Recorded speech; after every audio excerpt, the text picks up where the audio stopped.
Hi, everyone. Good evening. Carl Steinbeck here.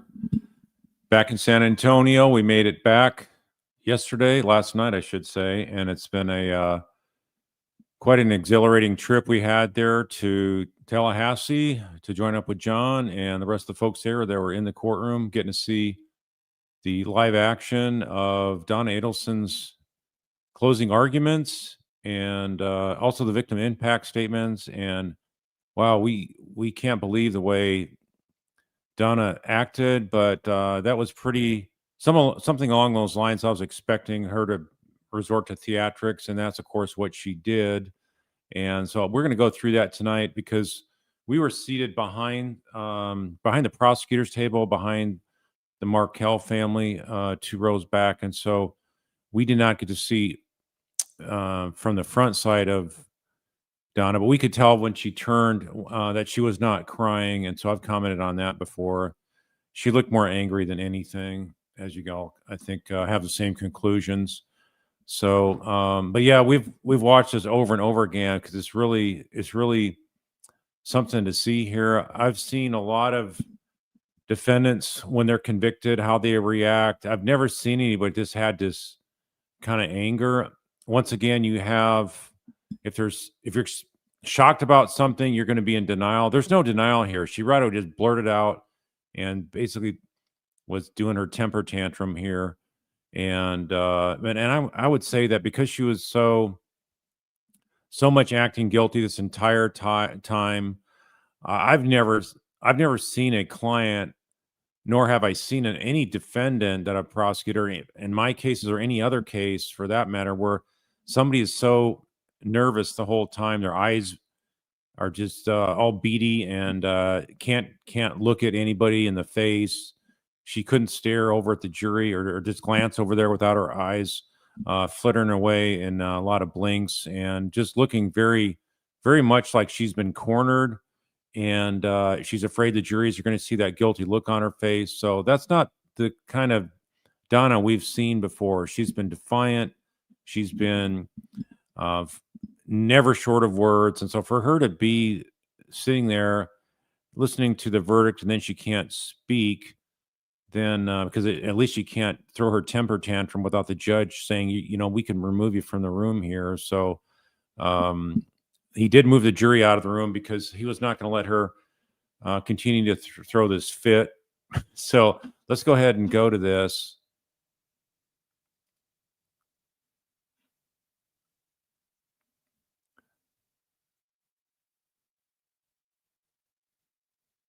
Yeah, we did not see any tears at all. If you look here, look at her eyes here. There's no tears here. Let me back this up to make sure.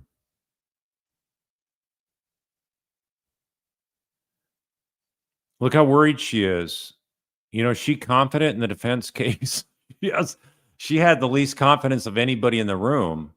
So some people thought she's going to be found not guilty. Other people saying she's not going to be found guilty of murder 1, maybe some of the lesser stuff. But there's no doubt in my mind she's going to be convicted from the get-go of everything she was charged with. And I thought it was going to be several hours, around 3 hours, and it was a little over 3 hours. So let's see. Has the jury reached a unanimous verdict? Yeah. If you please can hand the verdict form to the bailiff. She's terrified. She doesn't want to hear this on one level. Can't do closed captions. Having reviewed the verdict form, it is in its proper order. At this time, I will publish the verdict. We, the jury, find as follows as the count 1 of the indictment, first-degree murder. The defendant is guilty of first-degree murder. Mrs. Adelson, control yourself. Look at that as a burst of anger. She's in a fit, and she is like wanting to slam her hands down on the table. You can't get away with that in front of a judge, especially not this judge.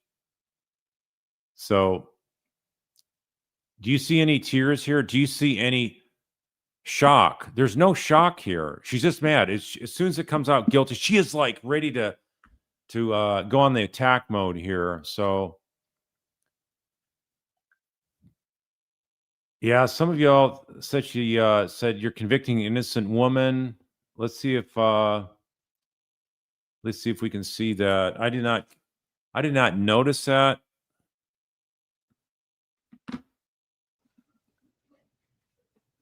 Count 2, we the jury find as follows as the count 2 of the indictment: conspiracy to commit first-degree murder. The defendant is guilty of conspiracy to commit first-degree murder. Count 3, we the jury find. There's no tears here, folks.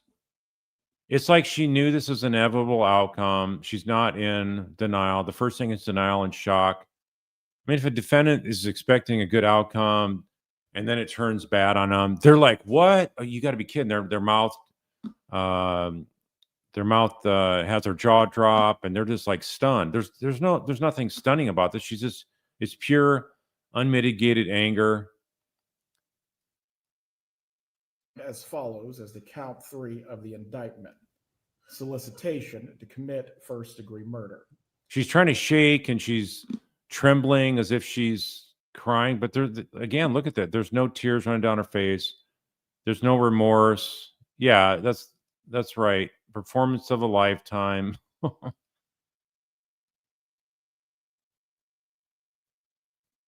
So why would you not shed one tear? How could you not shed a tear? Do you know that like I had some tears well up in my eyes. I know Leslie did, because we felt sorry, because when she let out that initial yell, it's like I felt bad. It's like, gosh, an older lady's there is going through some emotional trauma, and so it's not like we were like celebrating for her this horrible news coming down and ruining her life. So, but here she is. So her eyes didn't even get wet like mine did. She didn't even shed a tear like Leslie did. So what's up with that? It's all because she has such hatred and defiance about this whole process. It's just really unbelievable. I've never seen a defendant act this way.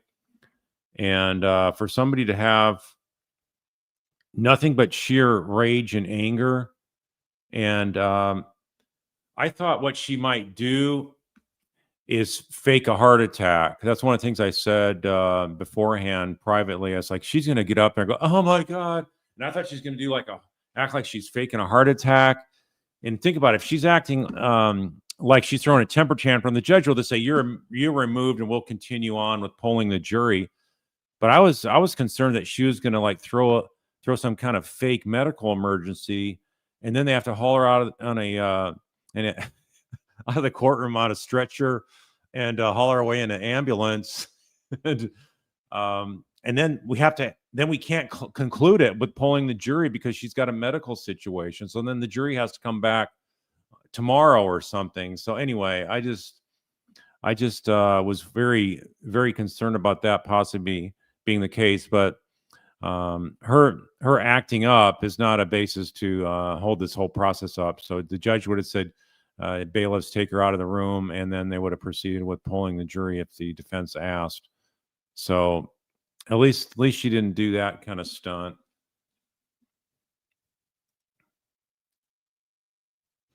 The defendant is guilty of solicitation to commit first-degree murder. Now she's got her head down like Charlie. And it is signed and dated by the. Yeah, okay, there. I think that's where it was. If you think that's what she's saying. Convict an innocent woman. Control yourself. She's saying, "Oh my God," again. Count 2. We, the jury, find as follows as the count 2 of the indictment: conspiracy to commit first-degree murder. The defendant shaking her head again of conspiracy to commit first-degree murder. Count 3. We, the jury, find as follows as the count 3 of the indictment: solicitation to commit first-degree murder.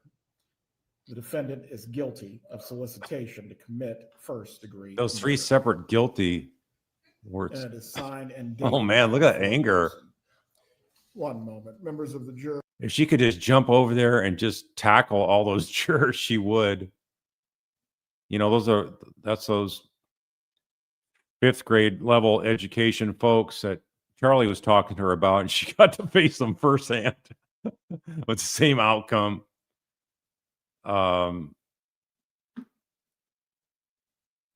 Janice T, how did it feel to be in the courtroom? Well, keep in mind, I've been in many courtrooms in my lifetime, so being in a courtroom is not anything unique to me. I've been to that one before as well, and I'm familiar with the case, so it's sort of tough to be in there in a way and not be wishing I was an attorney on the case. So it's hard for me to be a spectator, but I think it was very, very much. I think the most important thing was to be there to support the Markels. That's why we decided to go there instead of going to Crime Con. It's like, what are the odds both these two things would overlap? And we could have actually, based on the verdict, we could actually flown out right away the next day and made it to Denver and gone to Crime Con for at least part of it. But it was too much to absorb there, and we got to see a lot of people, talk to a lot of folks. Even got to bump into Sammy, the bump guy. So that was great. And what a great job by the prosecution. Yeah, it was good being there for the verdict because it's like there's so much that's been invested. I mean, this is something that this case is something that John and I have spent over 2.5 years on covering, and this is something that this is the case that brought Leslie and I together. So there's a lot of ties we have to this. I've met the Markels before. I got to see them again during this trip, and they're just such sweet, gracious people, and your heart breaks to see what they go through. But we're very grateful that the prosecutor on the case, Jack Campbell, the lead, has done the right thing by resurrecting the slow pace that was previously going on for years and years. It didn't look like there was going to be an end in sight. And finally, we got 2 Adelsons convicted now. And as we heard from Georgia, there's going to be, stay tuned. When a lot of people want to know when's Wendy going to be arrested, not if, but when. And so despite all the naysayers, they're not going to listen to them. Jack Campbell, he knows he's got this. He's got the right team in place. And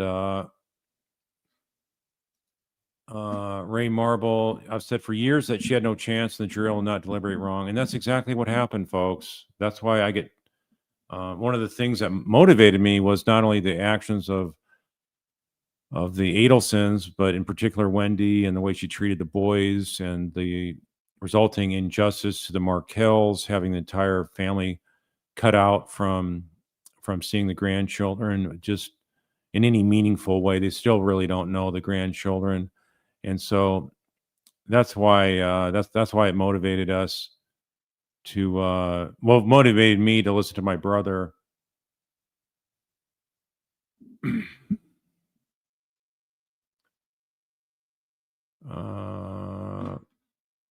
Black Girl Magic, you're saying loophole lawyer was inquiring about who is the man in the courtroom with a drink you should know is a no-no. Well, that's all AI generated. So we were initially kicked out. There's like 4 of us that came in. I wanted to step out for a second, and I don't think I realized if I even had the Coke in my hand. So it was in my hand, but I did not drink it in the courtroom. So anyway, that's all AI creation. I've seen it. It looks pretty amazing how AI can make stuff look like it's pretty realistic. Yeah. Sound off and on. I don't know what that's about. Let me see my.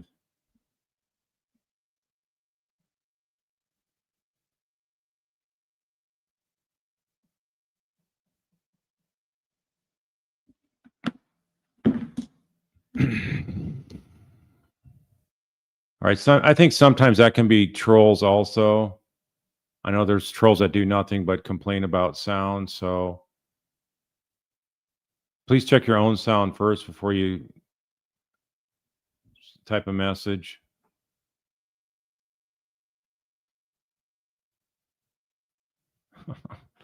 Thanks, Harley. Sorry I didn't get to see you. Sorry, I know you had to leave for some family emergency or something, so I hope everything's good with your family. And I know you were planning on being back. We weren't able to make it, so I think it was your mom or something, so I hope everything's good. This is stuff you posted on the channel, so we'll see you at Wendy's, Carl. How about that? Snickers, do I think Wendy will take a plea deal if offered to avoid life behind bars? I don't think she will, because I think she's been able to skirt accountability and have other people do her bidding for her entire life. So I don't see that happening. And without, a lot of attorneys aren't willing to confront their clients on their real chances of winning and losing, and how a better long-term strategic decision is to plea out and cut a deal. Now, it sometimes can happen where a defendant is more than willing to take a deal, but it's got to be something that's realistic for them to make it advantageous for them to plea out versus go to trial. But like if they're going to offer, for example, Donna, a 25-year sentence, well, that's basically a life sentence. So that would not be realistic. But something like for Donna, 5 or 10 years, that would be something that would incentivize somebody like her to strongly consider that. So for something like Wendy, if she got a 25 to life sentence, if she gets out in 25 or paroled before then that would be a smart move. But so far, we've not seen a single smart move by any of these Adelsons on trial.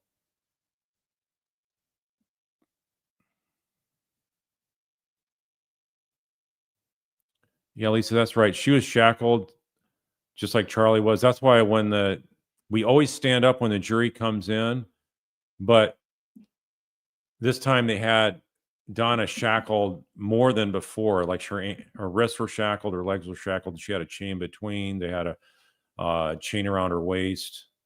You could not see it with her sweater and stuff like that. But that's normal. I mean, not that I saw, but that's normally what they do for a defendant, because they figure that's the biggest time that they're a flight risk, is right when the verdict's announced. And if it turns out bad for the defendant, like it did this one, then they may just try to run out of there, and you'll have to create a scene and tackle them in front of the jury and all that kind of stuff.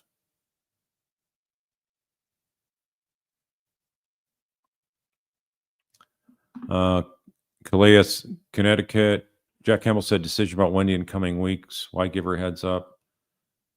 I haven't heard that. Where did you hear that from?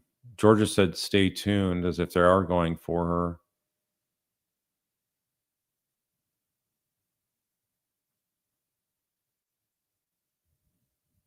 Jam, you're saying, do they think they have someone watching Wendy? I hope so. I don't have any insight onto that, but they better, and they better be bringing that indictment real soon. I think that this week right now, is the best time to do it. Since you haven't done it in years past. I mean, every day is another day that it should have been done, and it adds to the timeline.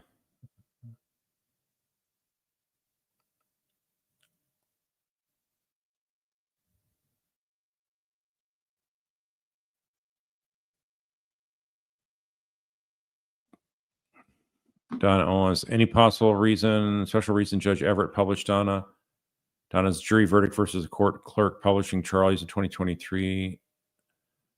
They do it in different ways in different states and courts. So it probably was because he knew that Donna's going to turn into theatrics here. And sure enough, she did. So if a court clerk is doing it, it's probably he's going to have to interrupt the clerk and then address her. So he just wants to be able to stop right away and address her. So that's probably why it happened that way.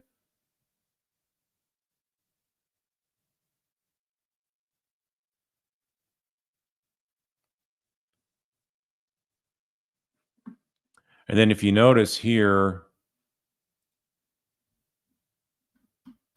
why is this thing not working? I'm not able to remove a comment. No. Aquatic Paradise. How do you see the case against Wendy and the use of immunity?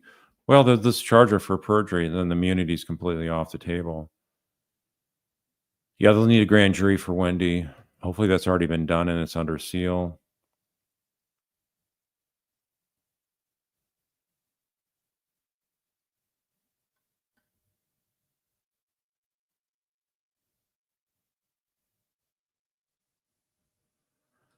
Megan, you only saw Harvey with his head down. What was his demeanor like? I mean, he looked like he was completely comatose. What you guys didn't get to see is him out in the hallways, and he just was doing like a shuffle and really had no reaction, wouldn't look anybody in the eye. When he's walking past me, I'd look to see if he's looking at me. He's not. He's looking just like straight ahead, way off in the distance. And he was completely checked out. There was a couple of ladies that were with him out in the hallway. So that's how you can tell if somebody is there for the Adelson or not. There was a couple ladies that were directly behind the defense next to Harvey. Sorry, these names all run together, right? And they didn't have any connection with Adelson's at all, but somehow they were able to sit there and I guess get closer to Donna was their goal. So you can't always go by who's sitting right there where it said reserved for defense. And you know what though? Once the arguments were made, I never saw those two ladies with Harvey anymore, and they were not there at the verdict. And you notice here another thing is The bailiff will escort you to the jury room. So right there, the judge he's like, we're not going forward anymore on this because he's going to give the defense a chance to pull the jury. So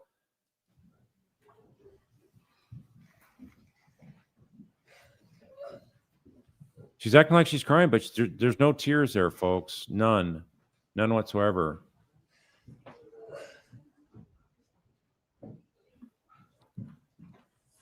Yeah, Jack sees the writing on the wall. He's going to rest. While this was not the outcome I'm sure that you desired, there will not be any further outbursts in front of the jury. If you cannot control yourself, I am going to have to determine if you'll be removed from the remainder of this process. Do you understand what I'm saying to you? She didn't say yes, Your Honor. Collect yourself. Before the jurors are brought back in, we will take a brief 2-minute break. Please give her tissues if she needs them. Yeah, give her tissues if she needs them, because right now she doesn't need them because there's no tears.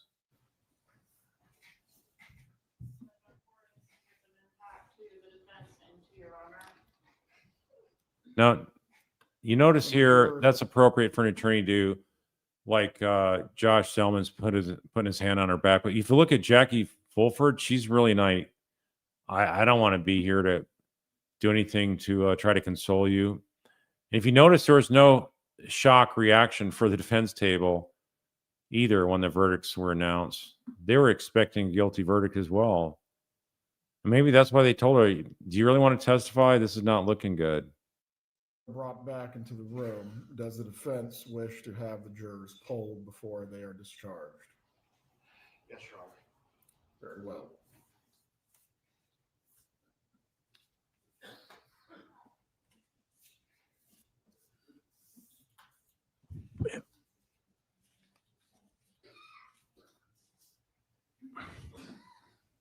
Still no tears. None whatsoever. There's Phil and Ruth. You can see the back of them.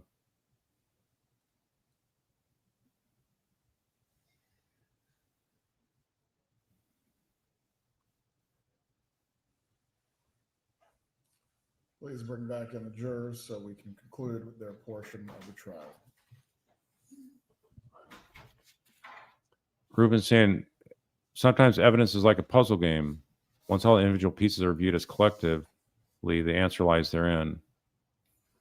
This summarizes Wendy's guilt. It needs to be arrested out. That's what we've been saying. Is you fill in the piece of the puzzle, and you can easily see her face.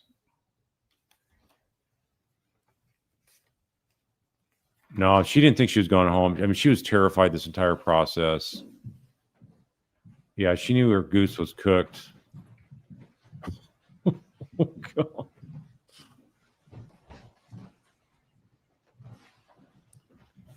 Yeah, I've seen some things about the foreperson's comments. Members of the jury, before I discharge you for this evening, I am briefly going to poll you concerning whether your verdict is unanimous at the request of one of the parties.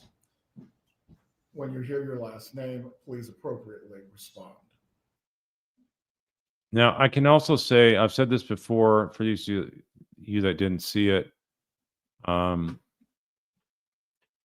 When I was doing that same day coverage, normally when a jury is going to convict somebody, they don't want to look at the defendant. In this particular case, most jurors' eyes were fixed on Donna here to see her reaction, and that's really unusual for a jury. And a lot of them were like looking at her like they did not have any sympathy in their eyes. It's like they're like going, "You didn't scam us. You didn't trick us, and you are getting your just punishment." So I thought that was very unique there to find that.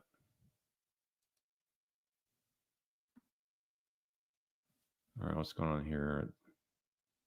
Some of these, oh yeah, there was a glitch in the sound here on multiple ones I've seen, multiple channels.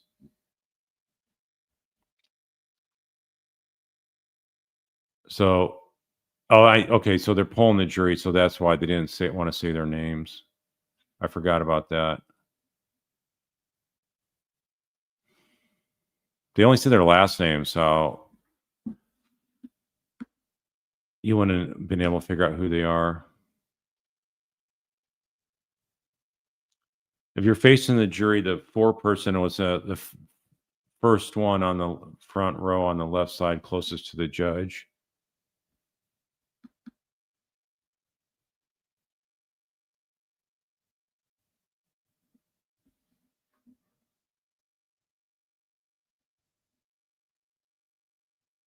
So all these jurors, they were like really firm. There was no hesitancy. I was wondering, is any of them going to have sympathy for her and want to change their vote once they're being polled? To you, before you are discharged, please listen carefully. Ladies and gentlemen, I wish to thank you for your time and consideration of this case. I also wish to advise you of some very special privileges that are enjoyed by jurors. No juror can ever be required to talk about the discussions that occurred in the jury room except by court order. For many centuries, our society has relied upon juries for consideration of difficult cases. We have recognized for hundreds of years that a jury's deliberations, discussions, and votes should remain their private affair as long as they wish it. Therefore, the law gives you a unique privilege not to speak about the jury's work. Although you are at liberty to speak with anyone about your deliberations, you are also at liberty to refuse to speak to anyone. A request to discuss either your verdict or your deliberations may come from those who are simply curious, from those who might seek to find fault with you, from the media, from attorneys, or elsewhere. It will be up to you to decide whether to preserve your privacy as a juror. With that being said, I want to extend my thanks on behalf of the entire Second Circuit for your service in this matter. You are discharged. Have a good evening.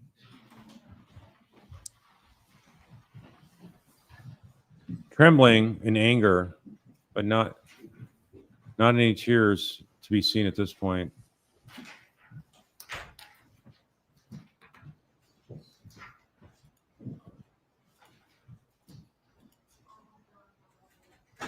No, Wendy would not get any bail. As to the jury's verdict, with the jury having found the defendant guilty of the 3 charges of the indictment, Is the defense asking for a pre-sentence report on counts 2 and 3? As to count 1, Okay, so that's penalty true. is statutory, and Okay, so Fierce Like Frida is saying the foreperson said in her video they were watching Donna's reaction to the whole trial. Okay, that's what I say jurors normally do. And they want to see how they react to evidence, key piece of evidence. Jurors, it may be a quick glance over there, but that's normal for a jury to do. And what's not normal is for them to look at the defendant when they're giving out the worst news of their life. essentially there is no modification for it. Yes, Your Honor. Well, pre-sentence investigation and report is ordered by the court as to counts 2 and 3. As to 8 and 6, 8 men, 6 women, and then they dismissed 2 alternates in the back row. Those were both females. So it turns out to be 8 and 4. So eight men and 4 women. count 1, is there any reason why we cannot proceed to sentencing on this matter? Your Honor, we would request an opportunity to ensure that our client is okay before we proceed to sentencing. It's my understanding that Charlie Adelson wasn't sentenced right away. We're asking for the same courtesy. Very well. The court then will set a separate sentencing date. May I inquire whether the family members that are present would like to give victim impact now or at the future date? Go ahead. All right. So what George is asking about is, can we offer victim impact statements to be given now instead of sentencing? Because otherwise, Phil and Ruth have to come all the way back from Canada just to give a statement that they can now, and it's not going to be in front of the jury; it's in front of the judge. So that's what George is doing right now. This is the first time she's looking back at Harvey.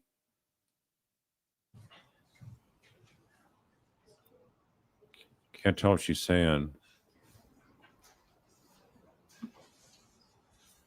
See, October 14th.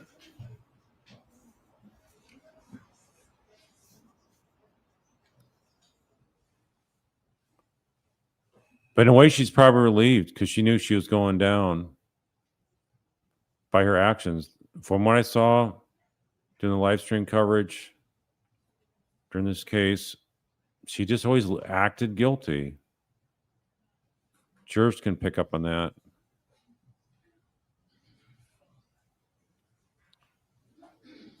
We're on to victim impact statements this evening. It's fine. Right there in front of the lectern. Alternates did not know until the end, when they're right before they're excused. If you please can identify yourself for the record. Yes, my name is Ruth Mark. Sorry? I'm worried you're gonna trip. Just- Okay, I already did. My name is Ruth Markel. You may give your impact statement, ma'am. Thank you, Judge Everett. To the Honorable Judge Everett, my name is Ruth Markel. I am the mother of the late Dan Markel. I stand before you today to express the profound sadness and grief that Dan's family and I have endured since his tragic murder. We have lost a treasure. My son Dan's life was cut tragically short at 41 years old. For 11 years, we have been forced to a life filled with unimaginable pain and heartbreak. Dan's father, Phil, and his sister, Shelley, share in this unending sorrow.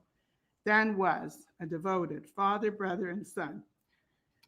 Dan's life was marked by his devotion to family, education, and community. He was a loving, caring, and inspiring person. His academic journey included studying politics and philosophy at Harvard University, earning a master's degree later in political theory from the Hebrew University of Jerusalem and Emmanuel College in Cambridge, and later going back to Harvard to get a law degree. Dan was a prolific scholar and did start, co-founded the influential Prof's blog. His energy, drive, and sociability greatly enriched the FSU College of Law. Dan's life Look at Donna. was filled with passion, music, What do you dance, look at, sports, Ruth? travel, and people. But of all my son's accomplishments, however, I am most proud of the devoted father Danny was to his two sons, Benjamin and Lincoln. Dan was present, loving, and supportive, always putting his children's well-being first. Can't stand hearing He about. Look at that. regularly attended the boys' No. daycares, reading with them. Are you kidding me, Donna? He didn't put his children first? Really? You're going to be like Wendy and say, no, he put something else ahead of the boys? Really? You meant those boys meant nothing to you. Absolutely zero. His office was filled with their drawings, and his home, his living room, filled with their toys. He then was the boys' hero, and they have been forced to grow up without a father. No, he wasn't the hero. She's starting to shake her head there, too. How despicable. How shameful and sick is this woman? Dan's murder has shattered our family and caused deep permanent pain. This was a particularly senseless crime, and the murder was particularly insensible. It was not revenge. Dan was a law-abiding and respectful citizen, an active father, and a living son. His life was devoted to teaching and helping others. The pain and suffering of Dan's murder goes well beyond other families too. That is why I wrote the book, The Unveiling, a mother's reflection on murder, grief, and trial life. In my unrelenting grief, I turned to advocacy, to feel purpose, and to help others with these tragic losses. I have found meaning and comfort to connect with others who want to serve justice.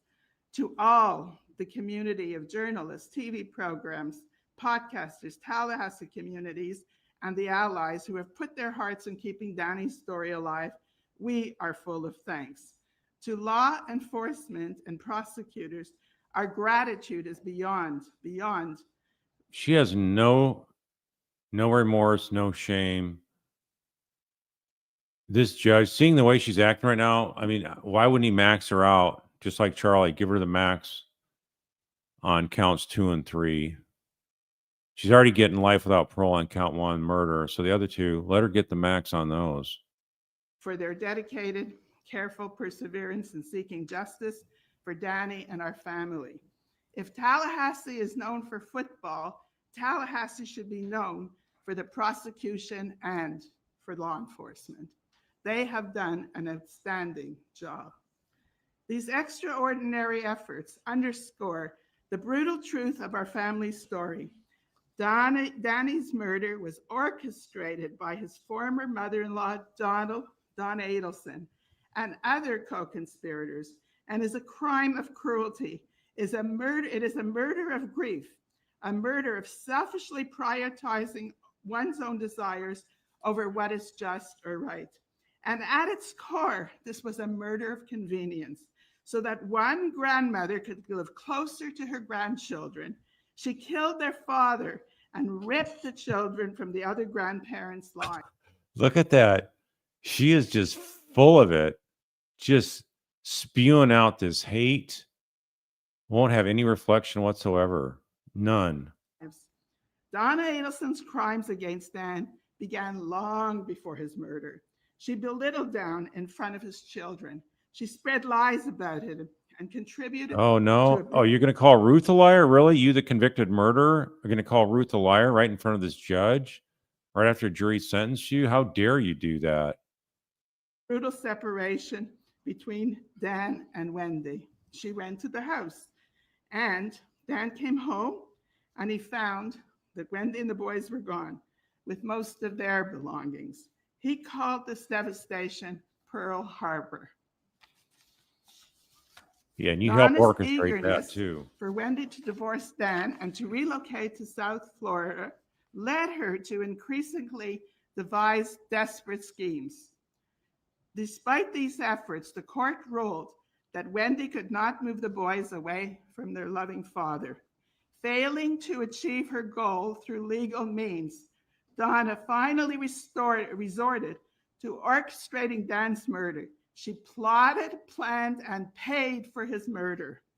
Donna's crimes led to further devastation. Her middle son, Charlie, was convicted and sentenced to a life in prison for his role in facilitating Danny's murder for hire. Can you imagine a mother involving a son to complete a murder? Donna's eldest son, Rob, an honest and decent man, is estranged from the family, and her younger child, Wendy, has decided once again to relocate to another state. Her actions and those of her co-conspirators have caused children to lose their parents. Catherine McManus, Freda Garcia, and Charlie Adelson, also convicted, are all convicted for life and have lost access to their children. Yes, they are, Donna. Prior to her arrest, Donna's recorded phone calls with Charlie reveal their lack of a moral compass or capacity for self-reflection. She blames external forces for her family's curse. They're outside of her, but she is the curse, and lashes out angrily at witnesses who took the brave step to testify. Her modus operandi has always been to run from Tallahassee and then to try to flee to Vietnam. For our family, there is no such prospect for escape. Danny's absence, and that leaves a hole at the center of our lives, no matter where we go. Yet Dan's murder was not enough for Donna. His death was not enough. Danny had to be fully erased from his beloved sons. The boy's last name was ever changed, an extraordinary decision to excise the Markel name from Phil's only grandsons who shared his last name. And after the first arrests were made, Donna didn't allow the Markel family to have access for over 6 years. It was only when there was a phenomenal Tallahassee advocacy group that passed the Markel Act. The passage of this bill was immediately followed by our first invitation to see the boys after the arrest. The door only cracked open. Despite these efforts, we remain excluded from the boys' lives. We were not at their bar mitzvahs or graduations. We have extremely highly choreographed visits and communications. We only wait for the day that Benjamin and Lincoln will visit their father and his grave, his father's history, and his grave in Toronto. We want nothing more. The facts of Danny's murder, are difficult to swallow. The experiences Phil, Shelley, and I have been forced to suffer are profound as homicide survivors and victims of the criminal system. The lives of Danny's 2 sons, our grandchildren, were forever turned upside down by this crime. Benjamin and Lincoln were only preschoolers when their father was murdered, and now they are forced to confront and try to understand the unthinkable crimes of murder and the Adelsons' involvement. Our lives will never return to normal. For those who loved Danny and for those who Danny loved, there is no escape from the wicked effects of what Donna Adelson set in motion, carried out, and paid for, and for many years enjoyed the aftermath of. Donna Adelson has caused immense devastation and an untimely, undeserved murder through her actions. While no trial or verdict can ever heal the profound wounds caused by Dan's murder, justice must be served. I respectfully ask the court to impose the maximum sentence on Donna Adelson.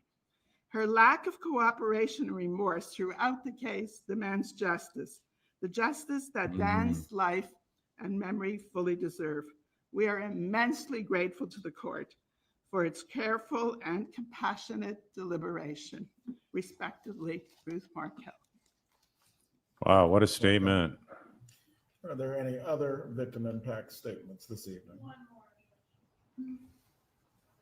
Yeah. Even Donna knows she's guilty. Look at her face. She's been acting guilty this whole trial. And here's Phil, the Please father. could tell us your name for the record. Good evening. My name is Phil Markel. I'm Danny's father. Judge Everett, I appreciate the opportunity to speak about the impact of Donna Adelson's actions on my families and the families of so many others. While this victim impact statement is addressed to you, Your Honor, it is also intended for the Adelson family, Harvey, Charlie, Wendy, and particularly Donna. I would like them to understand and reflect on the deep and irreparable damage they have caused. The pain that they have caused my family is obvious and permanent, but they have also caused lifelong harm to their own immediate family and so many other families and children around. Donna's selfishness, cruelty, and complete disrespect for human life, along with that of her co-conspirators, have left families forever broken. Louis Rivera, his children have no father. Catherine Magbanawa and Sigfredo Garcia, their children have no parents. Charlie Adelson, his son, Roman, has no father. Rob Adelson and his wife and their 2 children have lost their uncle and grandparents.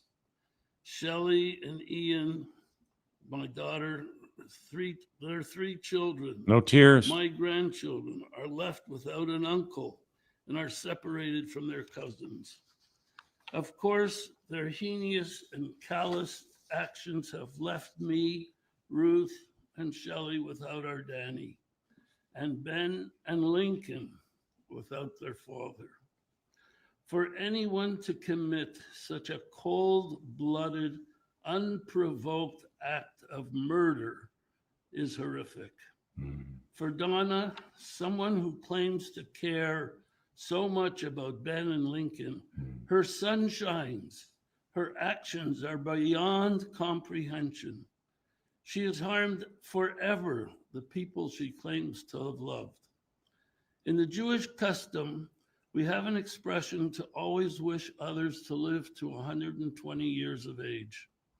For Donna, I wish her to live to 120, alone in her jail cell. I wish that every day of her remaining days, she thinks about the harm she has caused to so many, especially those 2 boys she claims to have loved so much. For these reasons, Your Honor, I ask the court sentence Donna Adelson to the maximum possible sentence. And my only short question to Donna, was it worth it? Wow. Respectfully, thank you. Wow. Mr. Markel? What a devastating, Are there any crushing matters that the court needs to address this evening, Ms. Koppel? blow to that evil woman. With the PSI being ordered, the court will pronounce sentence as to counts 2 and 3 after it's been completed. What a you can just feel the pain that those 2 wonderful Markel parents of Danny Markel have had to go through all this time, 11 plus years. And yeah, you cannot, I mean, talk about victim impact and what this has done to them. It's just unbelievable how cruel and evil Donna's actions have been. And she still won't give it up and say, you know what? I screwed up. I did wrong. She didn't have to say anything. She'd just be quiet and cry silently going, yeah, how did I screw this up? But you know what? When she just has nothing but profuse hatred boiling out of her, you're going to see her just trembling in rage like that. She could care less to this day that Ben and Lincoln don't have their father in their lives. The parties have had an opportunity to review the pre-sentence investigation report and make any objections if they believe they need to. So pre-sentence investigation report, you've heard it referred to as PSI. That's normal in criminal cases. And here, she's facing life without parole. They're doing a PSI report on the other two. Basically, they're going to show a background of the criminal history of Donna, and there is none. And they'll show some other factors of her life in her 75 years for the judge to consider. So that's only going to be applicable in the event the first-degree murder was thrown out. So the judge is going to sentence each of those counts separately, and they know decide whether to have them served concurrently or consecutively. As to the 3 counts the jury has found the defendant guilty of, I will adjudicate her guilty at this time, but sentence will be pronounced as to the 3 counts at a later date. She is remanded for sentencing at this time. Lieutenant Henry, please notify the commander at the jail that the appropriate screening needs to take place to ensure that the defendant is in an area where she is not subject to any self-harm. For a case management date coming up, what would the parties request? Ms. Dugan's October court date, Your Honor.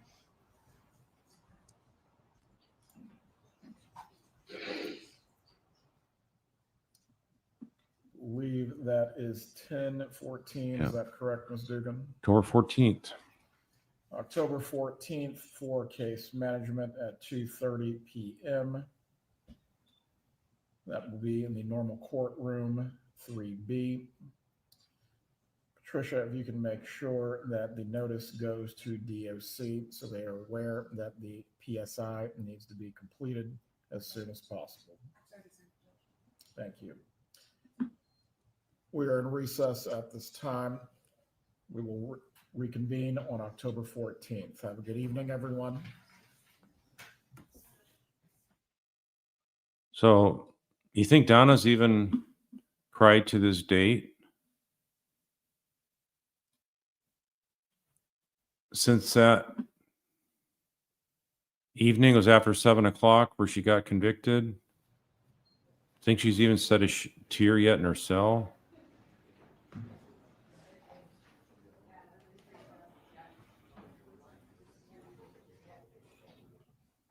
Wow.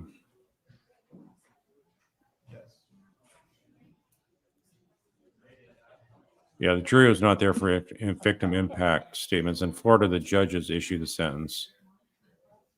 And if it's like first-degree murder, they don't have any discretion. It's automatically by law. There's Pat Sanford, FBI agent. There's Newland, investigator out of the state attorney's office. There's prosecution team leaving. Jack Campbell's there.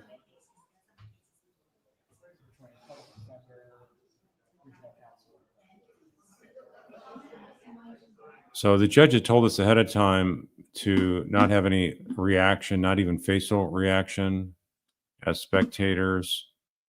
Otherwise, we could face contempt of court. So everyone kept still and remained quiet while the jury came in with their verdict.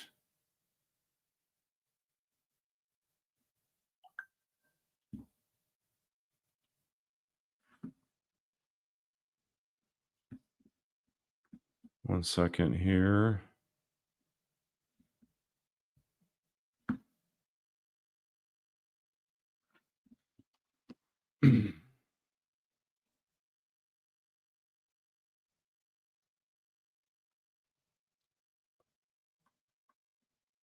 Trial channel. You're saying it looked like Donna had been crying during a break midway through Georgia's closing. She knew she was doomed.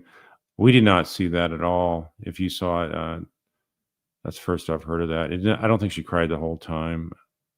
I don't think she's probably cried yet.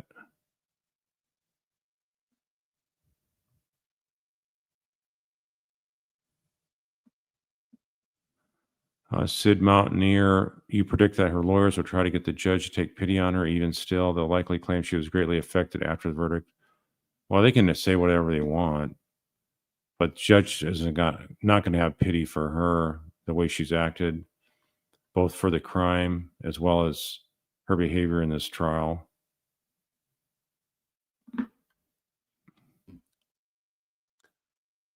Well, like I say, it should have been years ago. So every day is a day too late, but it's never too late to do the right thing. And so I think they're going to, if they don't do it this week, hopefully it'll be by the end of this month. In worst case scenario, I think by the end of the year, the calendar year. But what are they waiting for?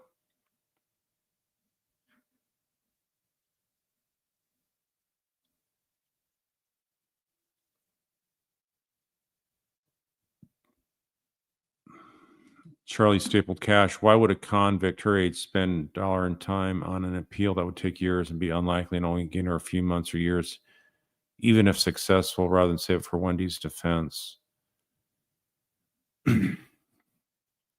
Well, I think they're going to be spending much more on defense fees. Yeah, for her appeal, for Wendy's defense, and hopefully also for Charlie's defense.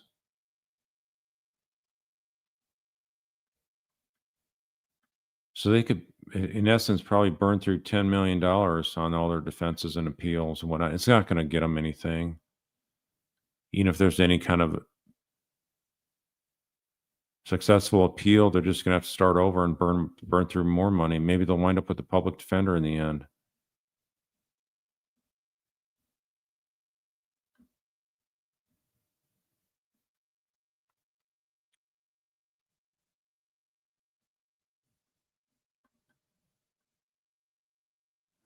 Yeah, so the foreperson said she hasn't opened any doors for problems. Yeah, hopefully she doesn't say something out of line. There's always a risk if they disclose how the deliberation works, and if there's something improper, that could be a basis for appeal.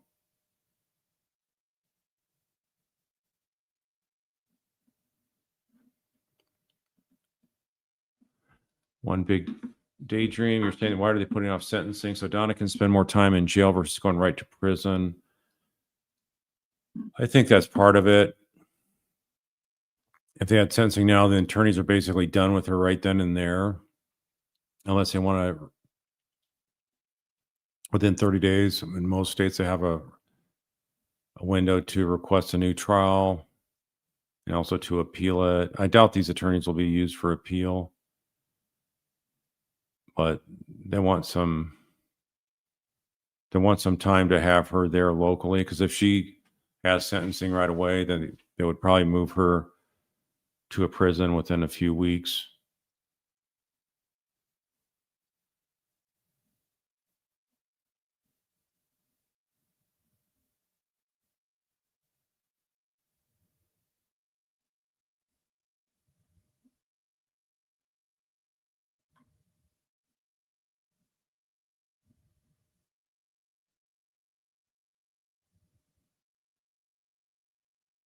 Yeah, they were free for 11 years.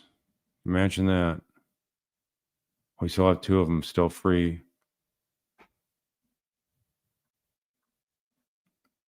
So, again, think about the effects of this. All these children without parents now. Donna, her sunshines will never see her at her house or her condo. They'll never be able to go to the beach or a park. Will they even allow minors to come in and visit? They probably would, but will they want to go see their grandma if they're in some other state? How often is that going to happen? She may never see her grandchildren again, because I don't think Wendy wants to see her. So she's probably never going to see her grandchildren before she dies. So imagine how that's turned out.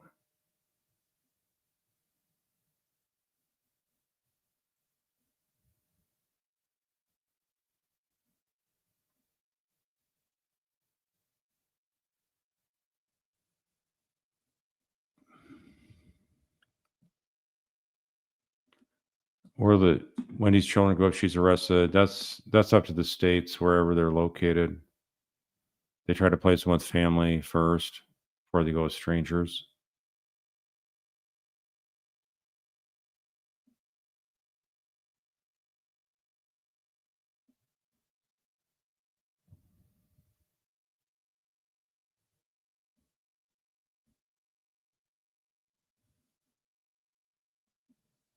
saying, yeah, he should be indicted.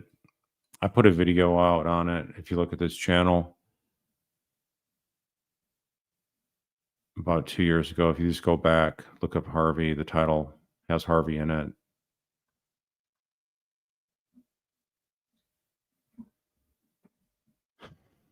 The defense really didn't show a defense, but there really wasn't a defense to present. They're trying to do reasonable doubt, but there's just so many indicators that showed consciousness of guilt.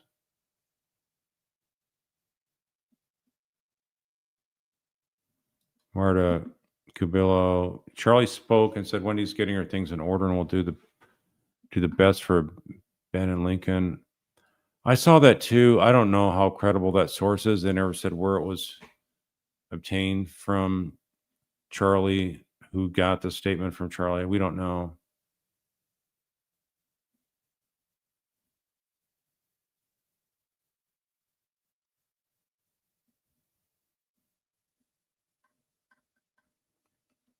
Debbie M., when the Markels looked into the Jewish foster care years ago, do you think that was telling, as if they anticipated Wendy's arrest?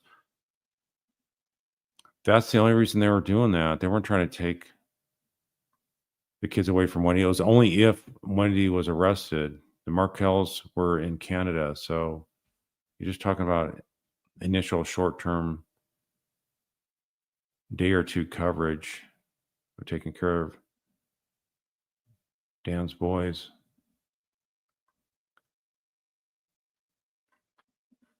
Artemis, why was the defense so woefully unprepared? I don't know. I don't get it. I've never seen attorneys act that unprepared. With all the money they made, I don't get it.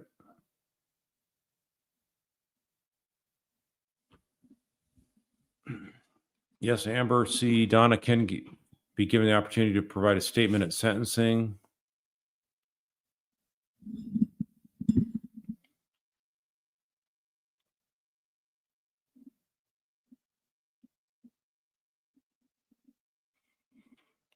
Hopefully they're prosecuted together, Wendy and Harvey.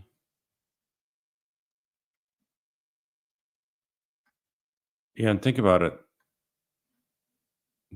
You're telling me Dan's boys aren't tracking this? They're not seeing any coverage of this? Imagine how embarrassing this would be for them.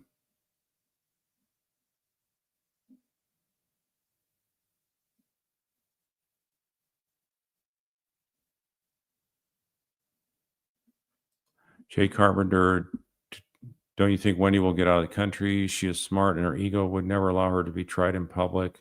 She has a plan and is out of here, right? It's clear to you. Well, what kind of smarts are you talking about? Committing a murder is never smart. It's really a foolish act. So the fact that she has two boys, I think that could make a difference whether she flees or not. And maybe she's still believing that they won't pursue her. That's just puffery by the state attorney's office.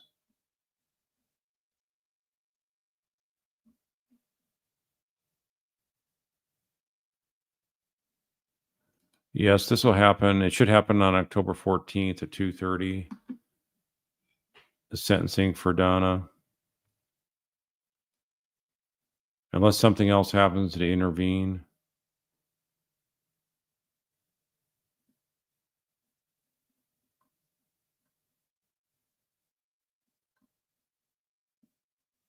Moonchild, True Lifestyles channel report on Charlie's behavior at Leon County. Instead, he was rude and really and saying horrible things to staff. What do you think of his behavior? Well, not surprising. He's probably losing his mind. He's probably doing a lot of solitary confinement up there in South Dakota State Prison.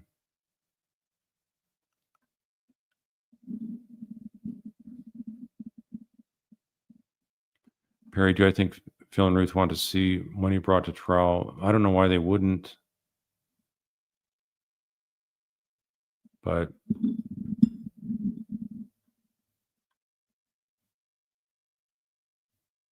we'll see what they say when the time comes.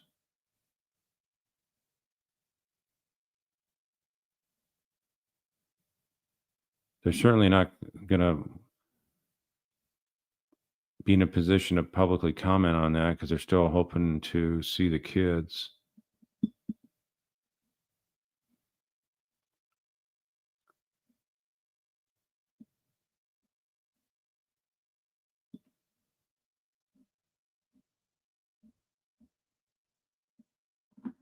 Rhonda Mack, a lot of questions over the years on wrongful death. Everything's tied up in trusts, so I don't see that being successful. But if there's a way to pierce it, I don't know. That's a civil issue, not a criminal issue.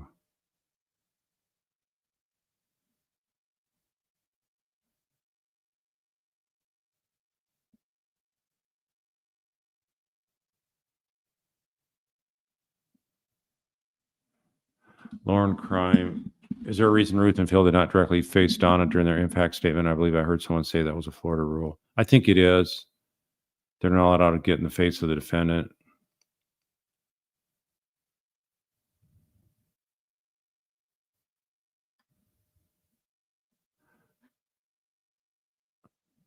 Thanks, Malcolm Ritchie. That's nice of you.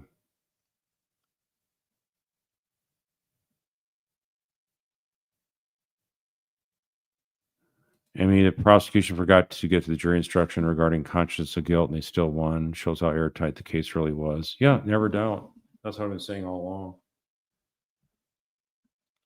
And there isn't a doubt on them going after Wendy either. There's no doubt in my mind that they can get the conviction.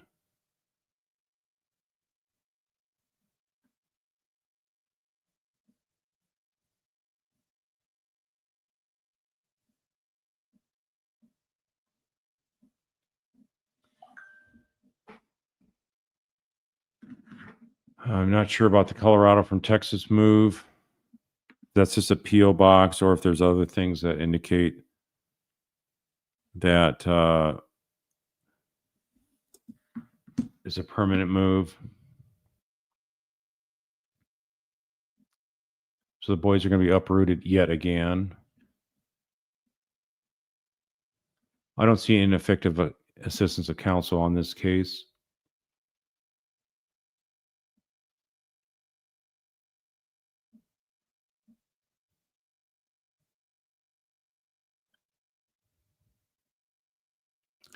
Jamie G., when did Harvey leave the courtroom? Was he the first one there? Did anyone talk to him? I didn't see anybody talk to him. Everybody's ignored him, other than those two ladies that were with him. That must have been Donna's friends, and they were not the ones that I recognized at trial. So they weren't the Ann Gunderson.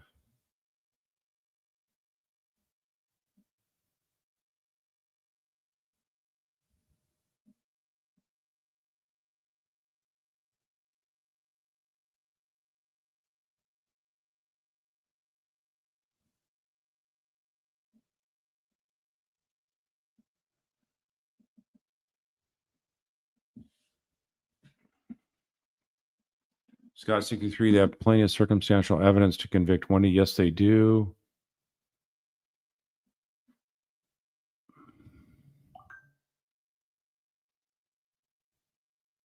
Not sure if the boys will change their name back. I mean, you guys got to keep in mind, from my experience, when you have this kind of parental extermination going on, and it cuts across the entire family tree.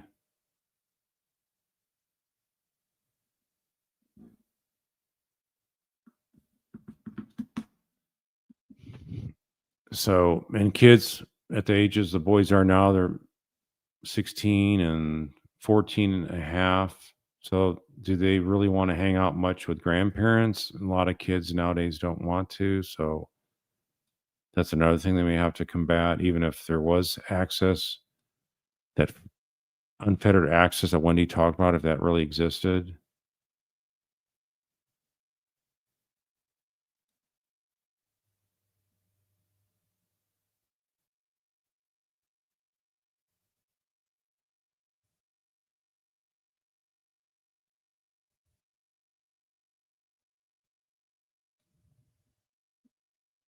Deborah Ross, the state has so much new evidence, it's impossible for them to ignore Wendy. What could be one reason they would not arrest her? There's no excuse. And I think they will. I think Jack Campbell's has all this pressure around the world. A lot of people are contacting him, asking him to do the right thing. So I think he is. He's just wanting to do this one at a time approach. So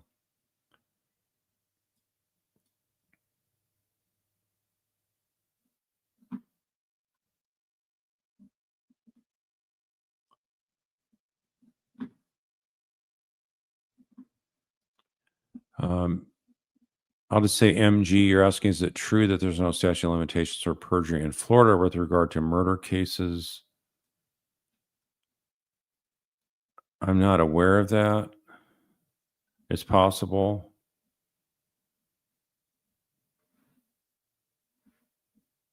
You could probably just Google that and they'll tell you the straight answer on that.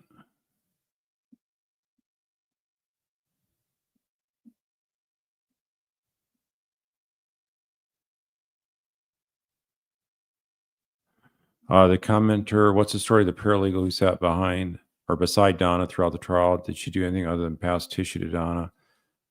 She rubbed her shoulder and back quite a bit, which is really inappropriate. I've never seen that before either. Almost like she's consoling her because Donna's acting so guilty. She's not sitting there looking forward to this trial, looking forward to the evidence coming out, showing that she's not guilty. She wasn't doing that at all. She's trembling in guilt, shaking in guilt the whole time.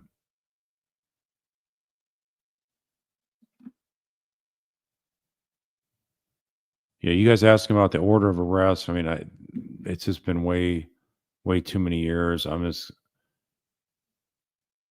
looking forward to the day we get the news that at least Wendy's been arrested.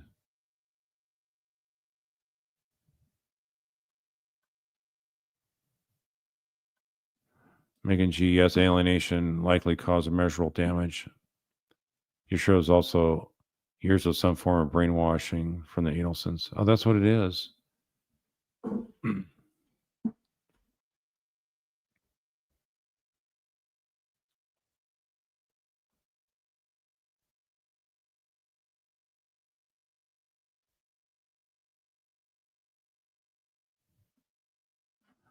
Let's see. Carmi Girl, when Jackie mentioned Rob has an axe to grind, was that just her forgetting to take it out of her script because the state never introduced his marriage info, or was that just her being desperate? I think she must have forgot to take it out of the script or out of her notes, because she really didn't read off of her notes much at all. Yeah, I noticed that too. It's like, why is she mentioning axe to grind? Yeah, I mean, other than there should be some kind of axe to grind if you know your mom committed murder and you're a person of integrity and the highest morals and ethics, then I wouldn't call that an axe to grind. I would say that a compulsion to speak truth to the justice system that most people would not have the courage and conviction to do that. So he's a real heroic guy.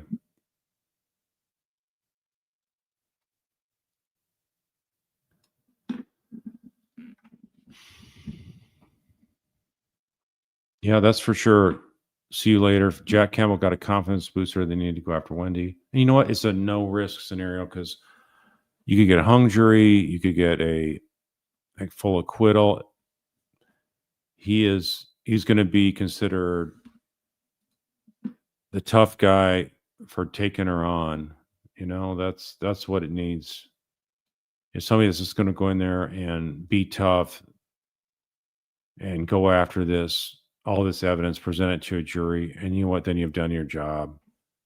The outcome is in the jury's hands, but you got to get it to the jury first, and that's what he's going to allow Georgia and Sarah to do.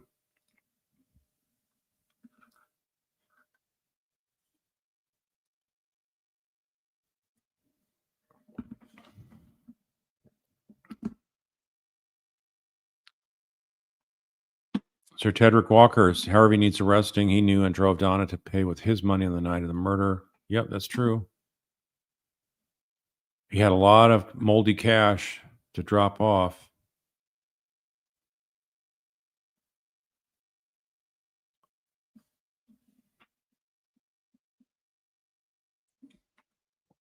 River Birch, yeah, it was a big mistake, but it wasn't a critical mistake.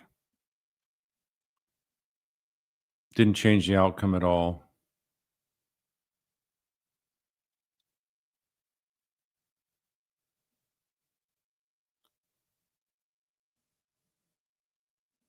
Scott 63, I can't wait to see Wendy's booking photo. She will blink when they snap a photo with her eyes closed.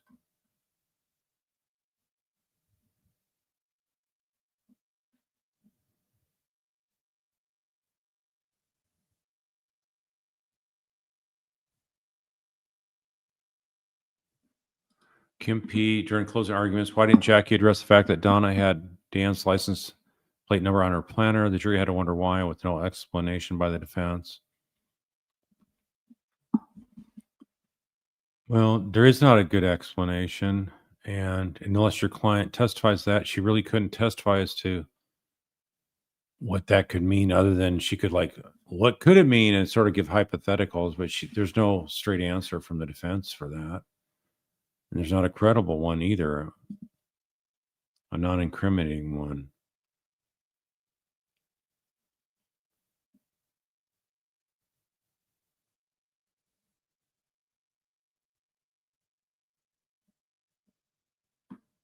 KCL, yes, Wendy's case is so disgusting the jurors will be outraged. She's the one that wanted Dan murdered more than anybody.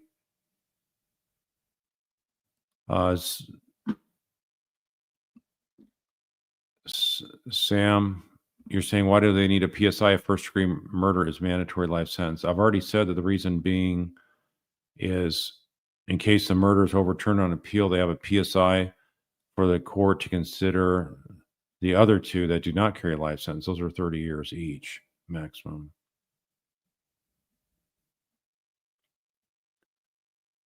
Thanks, Sugar Gold.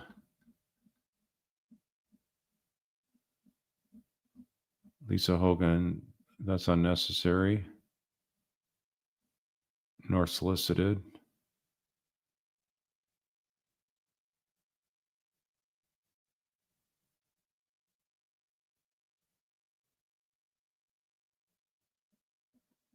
Megan G, as Dan was getting ready to file a claim that Wendy committed fraud and go after her law license, is there no recourse to continue this after he was killed?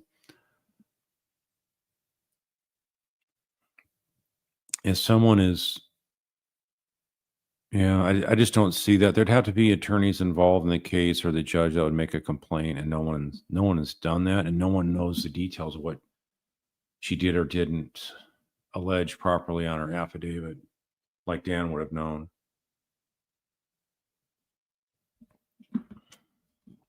Resilience, did you see Dan's lawyer talk that they were going to file and expose Wendy on the 18th of July? I've seen that a while ago. If he said it recently, I've not seen that, but he said that a while ago,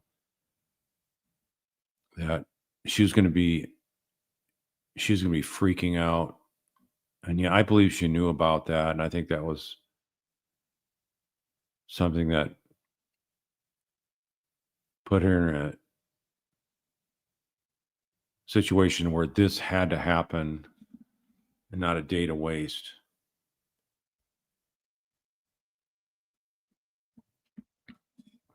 Mimi 3, do I think Wendy's current attorney will represent her in trial? Not sure about it. Not really concerned, because whoever it is, they're not going to be able to beat the prosecutors and dupe a jury.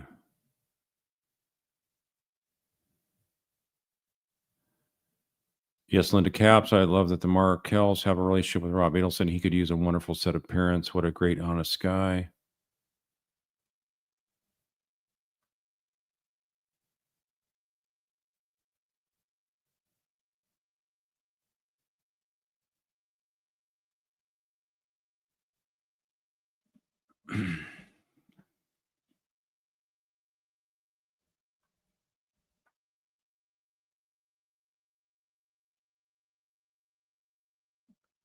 Sir Chadwick Walker, will Ruth or Phil be a witness in Wendy's trial? They really need to call one of them for that period, for that trial. Yes, I think so. Wasn't as critical, the parental alienation, but the parental alienation and grandparent alienation is the key to the whole trial.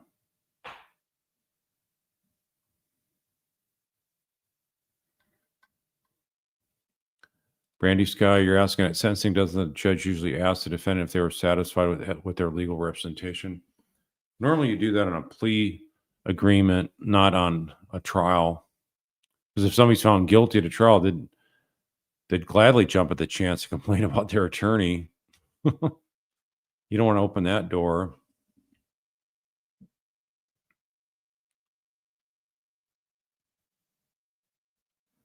Kale says, Jeff Lacassa, the family is weirdly obsessed with their hatred of Dan.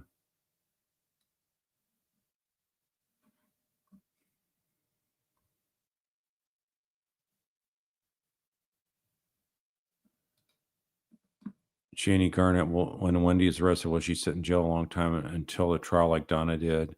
Well, Donna's was extra long because she had a conflict that forced her previous attorney team off the case.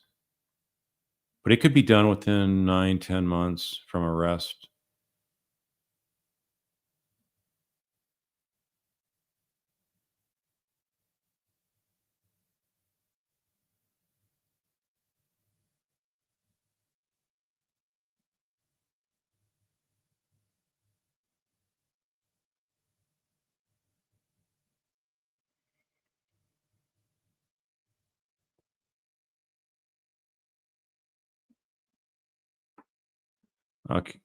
Cabo Girl, you've watched all the coverage on Donna. You don't know anything about Charlie's case. Should you go back and watch the trial? Yeah, I would, because you're going to need to see that to compare those two cases with Wendy's and hopefully Charlie's as well.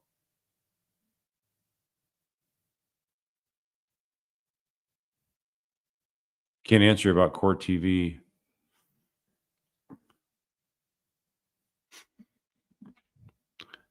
Yeah, so Alex Perkins, I'm surprised they didn't call Daniel Webster on rebuttal, but it wasn't necessary. They could tell the jury was already had their minds made up. They knew that Donna was guilty.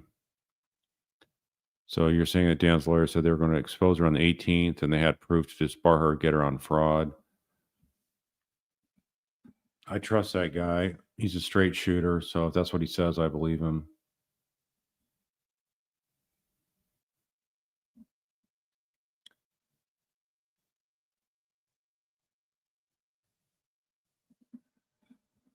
Mr. Pinto Peabody, you just got back from Crime Con. I think you're trying to say. Yeah, but it's nice to see any of you all there as well. But what are the odds that this case would be going on during Crime Con?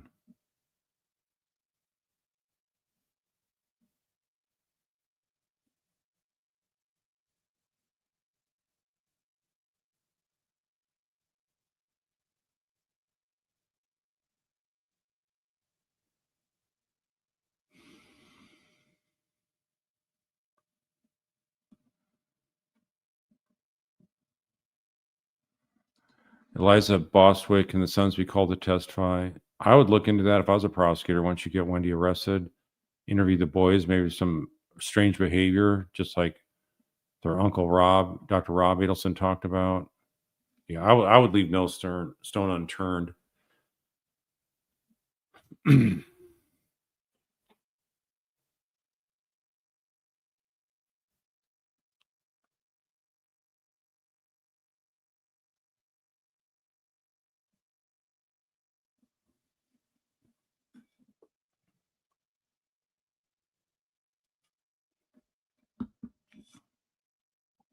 Dads are people too. Harvey gave Katie McBanwell his Lexus. He's guilty.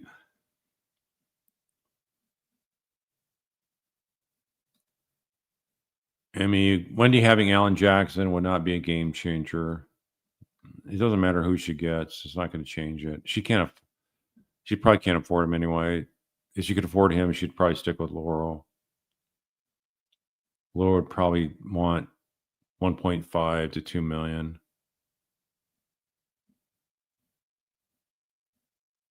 He's one of the most expensive defense lawyers in the country.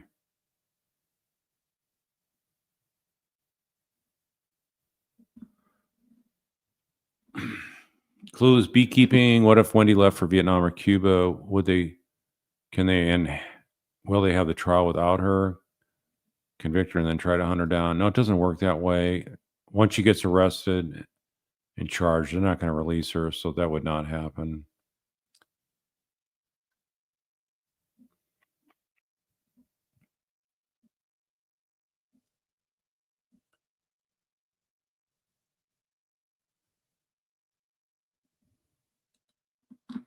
Like my lord, do I think Georgia's compassion for the boys will delay arresting Wendy? I don't think so.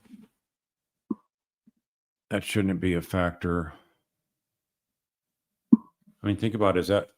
How's that important for the boys to be with Wendy when they're being denied visitation to the Markels, who are such a positive influence on anybody they're around?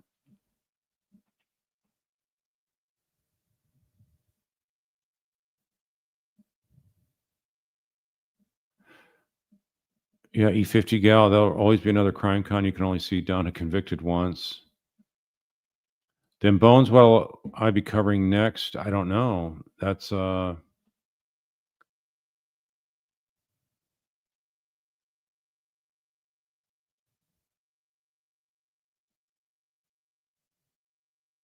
Resents. Why do I think Katie's covering for Wendy? There's no way Katie didn't know that Wendy was involved. I don't understand why Katie's not fully coming clean. I don't know if she does have info on Wendy or not, but that could be. That very well could be the case. Thanks, Rosemary Gallagher.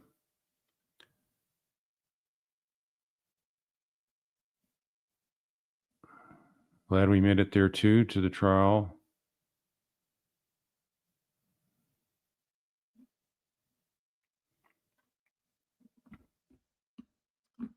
Eileen Thompson, do you think it would favor Wendy to go for a speedy trial? What would her defense do? Speedy trial is going to help her. They have all the witnesses they need ready to go for the most part. And defense lawyers don't like not having more time to develop a defense. So I don't see that happening. You can do that when the state's unprepared. That's what Luis Rivera's attorney did, demand a speedy trial. It helped get him a better deal using that leverage.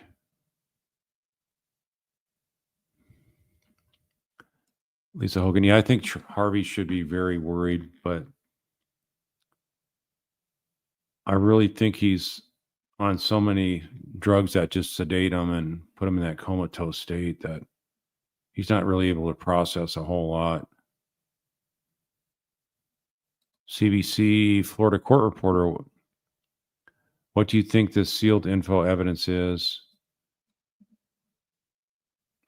Not sure. There's been a lot of sealed information in this trial, much more than any other case there in Leon County, in part because this has been covered across the world more than any case they've probably ever had there.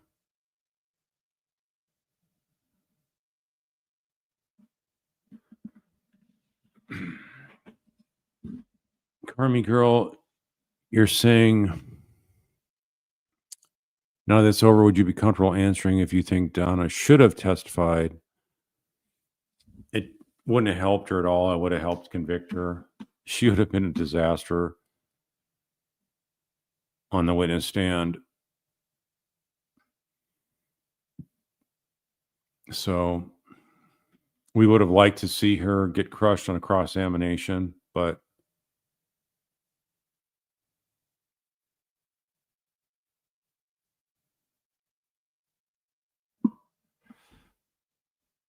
wow, Jay King, you're saying you're going to email me, but your best friend was murdered this spring. Wow, that's horrible. She was a single mom of 4 kids and had cancer, shot through the heart in front of her 16-year-old son. Wow, that's tragic. That's tragic at the poor kids. Hopefully they're in counseling. And, in that particular case, the number one suspect is going to be the father of the boys and girls, whatever the kids are. The ex-husband would be the prime suspect. It always is. So, yeah, go ahead and email me. I'll take a look at that. Sorry you're having to go through that.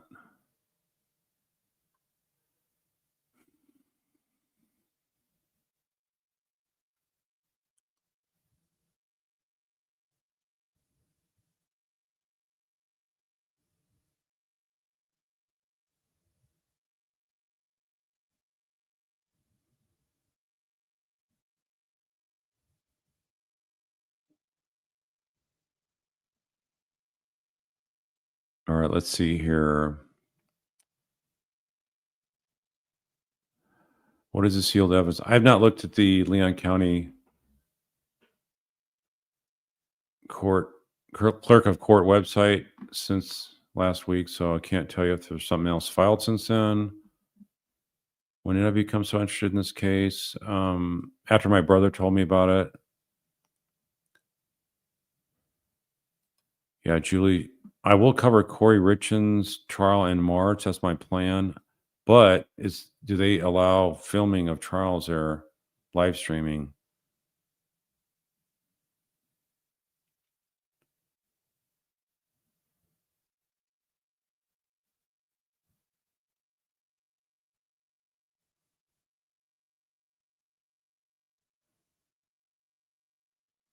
Okay, Jay Keen, you're saying the kids were too scared, so they not only lost their mom, but also the house. Preliminary trial starts the end of October. Hoping many people watch. People Magazine covered it.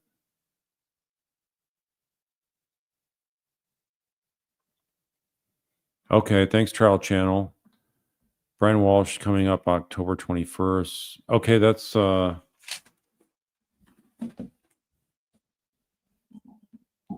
and that's the Boston area one.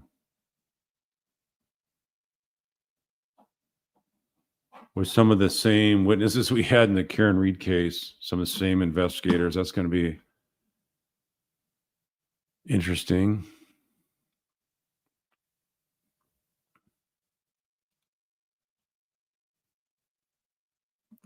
No, you can't flee the country and have somebody tried in absentia, as they call it.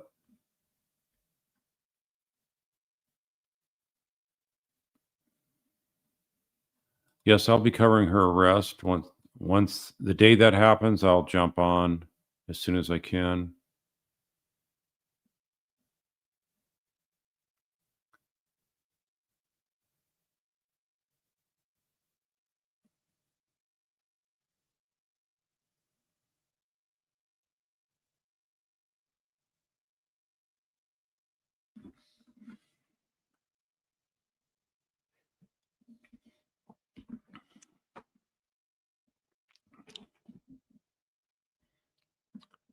Linda Bernstein, do I think the TV repairman has been kept to be a witness at Wendy's trial? Hopefully that's the case.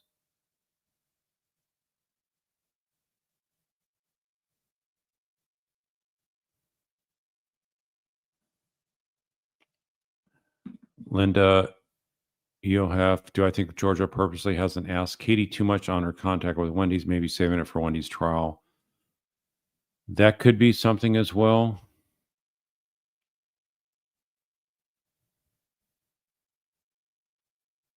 Katie has a problem telling the truth, so maybe they don't want to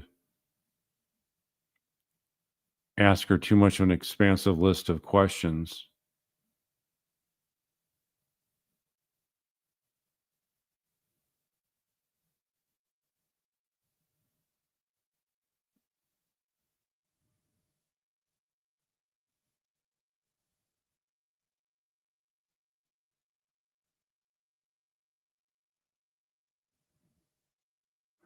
God is good. Why didn't Isom automatically suspect Wendy when it's usually the ex involved?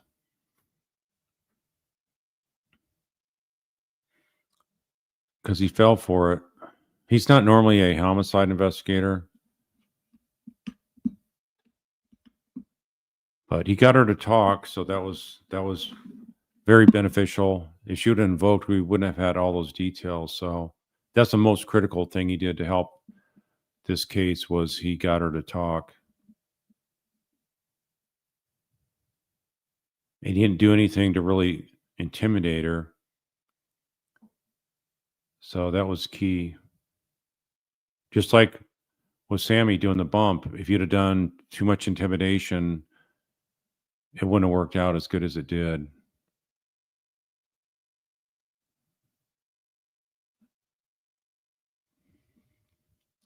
MG, what do I think Donna's lawyers were discussing with her during the long time it took her to decide not to testify? You know, that's really, you know, whether she wants to testify or not, the long-term effects, whether she understands the kind of questions she's going to ask about in cross-examination, and is she going to be a hold-up? But she was just stalling, so I think they were trying to mostly encourage her just to make a decision. It was a stall tactic.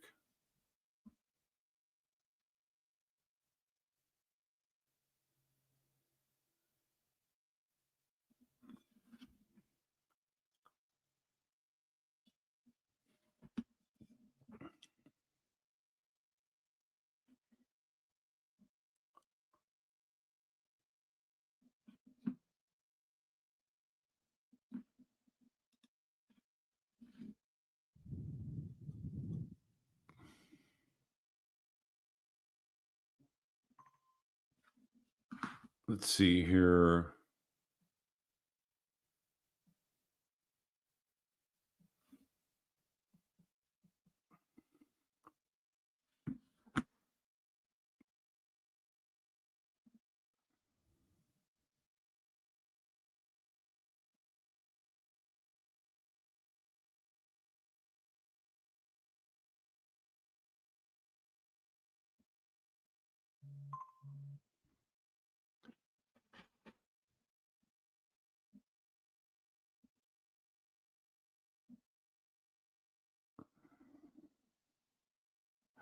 Yeah, you can do an offered plea, I believe, in Florida. Susie's saying, I hope it's not bothered asking him, but it's Wendy ineligible to use an offered plea. Offered plea means you just stipulate to a finding of guilty. You don't have to admit that you did the crime.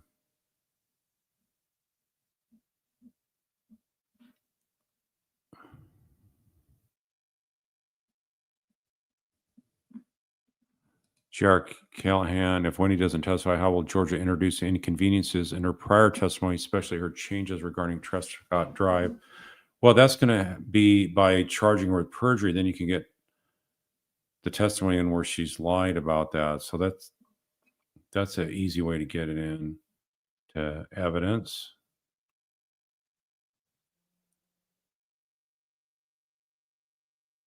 Well, it depends what the plea bargain is. She's going to have to do something like at least 25 to life. Second-degree murder, I would say. I can't see them giving her anything less, but they may not want to cut her a deal at all and just say, we want you going down life without parole. We're going first degree all the way.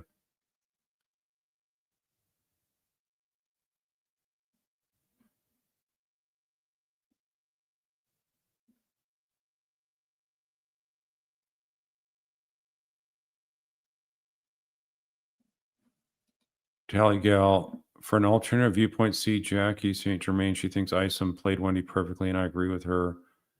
We didn't see everything he did. Victims aren't picked up and brought in. Well, initially she was a suspect. Otherwise, he wouldn't have picked her up. And he testified that he didn't think she was a suspect when he interviewed her. So right there, it shows you he wasn't playing her at all. He believes she had nothing to do with it. But in the end, it worked out good. So it doesn't really matter, in my opinion.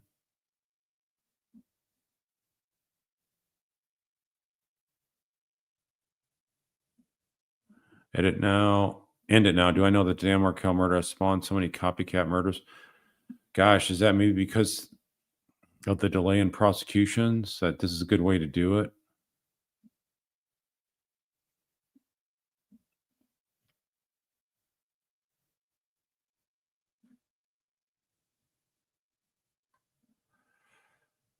Sarah LeBlanc, since I'm in Texas, can you get any friends in Austin to confirm Wendy is there in the state or is she in Colorado? I'm not going to have anybody follow her. I know you guys are curious where she's at, but I'm not going to go down that road.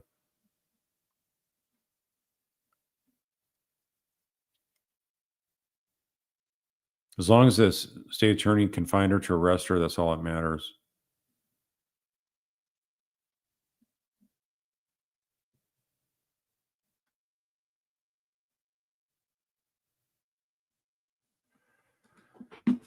Kim Charlesworth, if I'm defending someone, is it very important whether you know the defendant actually committed the crime or is it not relevant to how you arrange your defense?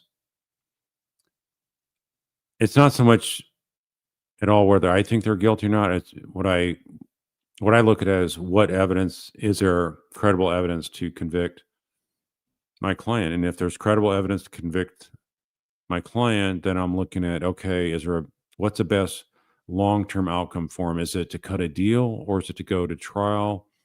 Is there any avenues of discrediting the prosecution witnesses? And do we have a shot at a win? And sometimes the client wants to go to trial regardless of, what the potential outcome is. And all my clients, they're prepared to either testify or not. And they're prepared to, I get them prepared to, you could go down on this, but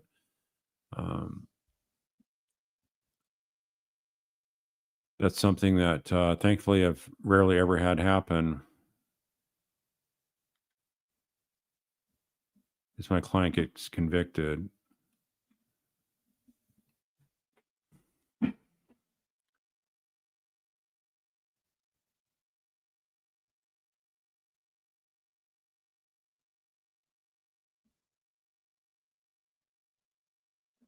Yeah, Wendy's still a current Florida bar member.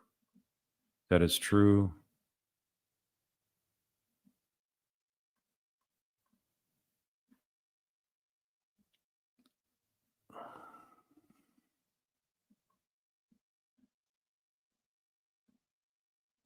Sylvia Ingram, did Donna and Harvey try to harm Rob to keep him from testifying, or is that a rumor?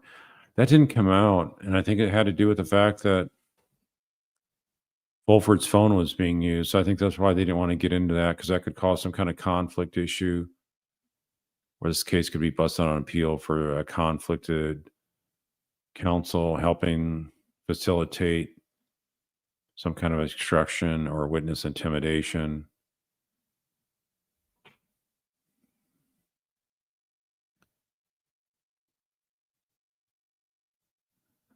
Lisa, besides Donna's tantrum, her head shaking at the jurors while they're being pulled was appalling. Yeah, I agree.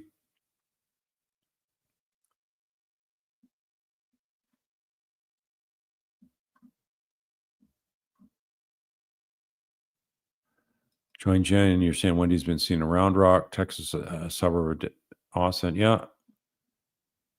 I go through Round Rock frequently. If I'm going north into Dallas area.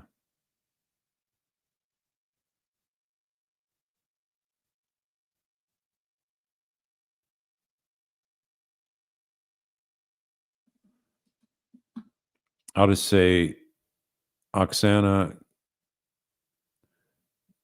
could you explain what it is to stipulate, like Wendy stipulated to the final decision to disallow relocation? Is it like confirm or insist? It's just an agreement of the parties that they're not going to fight on this, whatever they're stipulating to. Normally you go to trial because you can't agree to things. It just means that you're stipulating certain things. Could be everything that you were disputing before the trial. It could be just a particular witness. It could be a certain piece of evidence you stipulate to its admissibility. We saw that in this trial with Donna, where the prosecution defense stipulated to evidence or an instruction about the evidence as well. So it means that the parties agree to that being truthful. It's not, it's an issue not in dispute.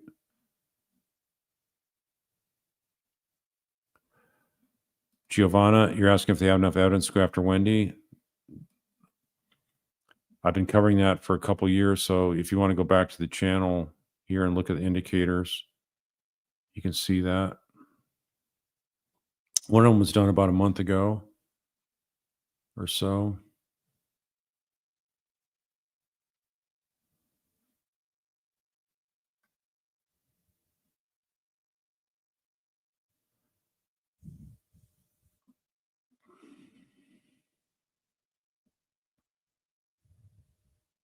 Irene, would there be a lot less chance that Wendy tries to flee because she has boys? I think so. I think that's the reason, number one reason why she wouldn't flee.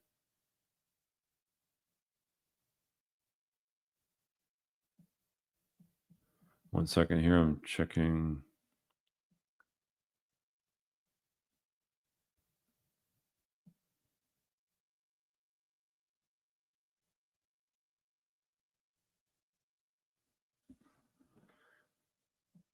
Okay, let's see.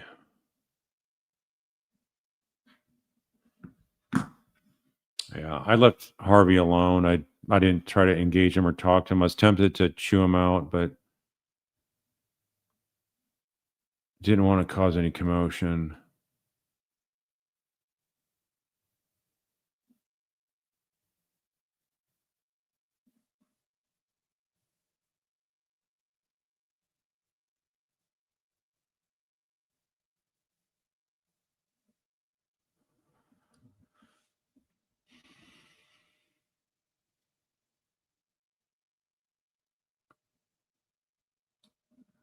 MDOT, they arrested Donna before her grand jury indictment, so arrest Wendy now. Absolutely. Any comments on the lawyer Bailey? I thought that it was terrible what she was talking about. I didn't find her credible at all. I thought she made a fool out of herself.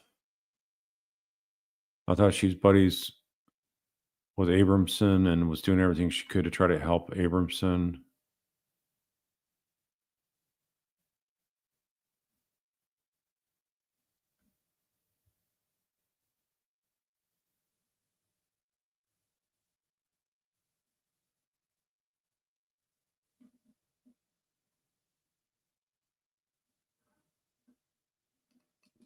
Annie LaRose, do I think Wendy may be giving money to Katie's family to keep her quiet? Who knows? Anything's possible. Anything's possible with these Adelsons. I'm not tracking if Wendy's working or not. I think she's really hardly working at all.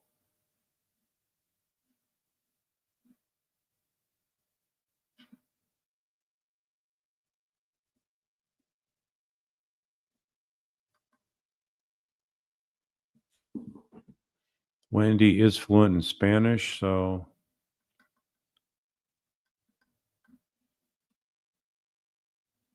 yeah, E50 gun. Nothing would surprise at this point.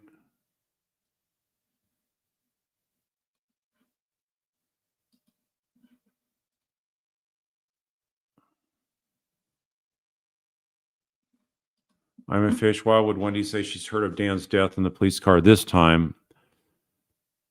Because that was like a knee-jerk reaction to being asked, why would you think you're a suspect? She knew that was incriminating for her to ask that. And so she was looking for a quick answer, and she never thought this one through, that they can actually prove that she had a first reaction in the interview room with Detective Isom. And that's something you would not forget. You would not forget where you first heard of Dan being shot. So that she made it even worse for herself. Keep in mind, liars don't have a good enough memory to fill in all the details. They always get tripped up on critical details.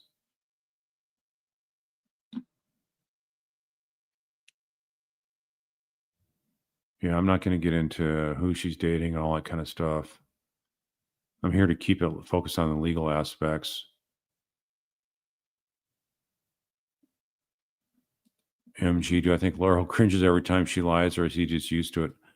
I don't even think he's really paying that much attention to her on the stand because he knows, probably realizes she's just going to be lying almost everything she says. So he's not going to get too worked up about it.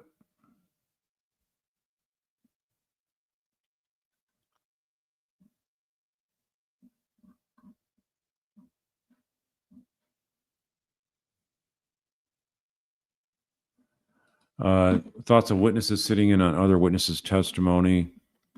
You know, we had that happen twice with the defense, and it just shows lack of proper professionalism by the part of the defense. Also, that expert witness that the defense had, that attorney that came in there saying she thought it was she was cleared by the defense. Well, how would you think that, or would Josh lie about that or something? I don't get it, but it's just terrible professionalism for that to happen. If they're on the ball, you just don't do that kind of stuff. But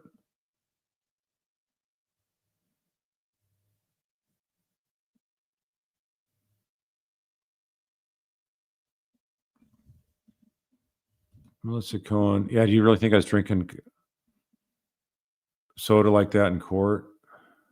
I hope you're joking.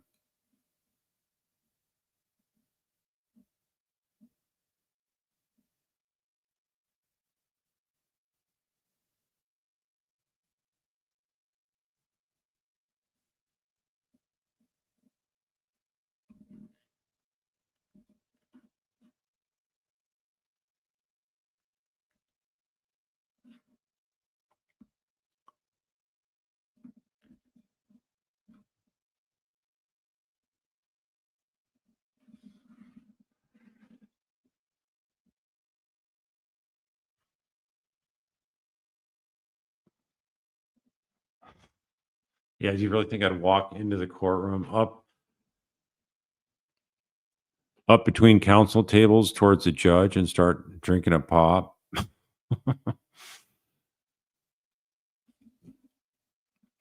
Yeah, Donna was more than handcuffed. Her legs were shackled. They would have had a chain going from her hands to her feet. And there also been a chain around her waist. So she really had limited mobility, just like Charlie.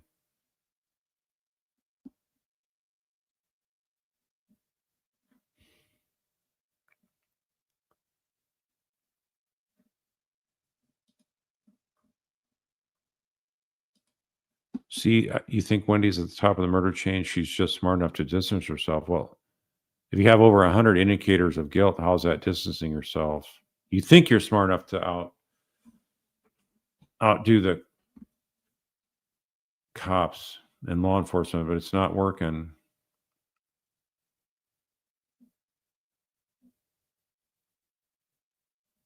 Yeah, just like Harvey kissing a woman in the gallery.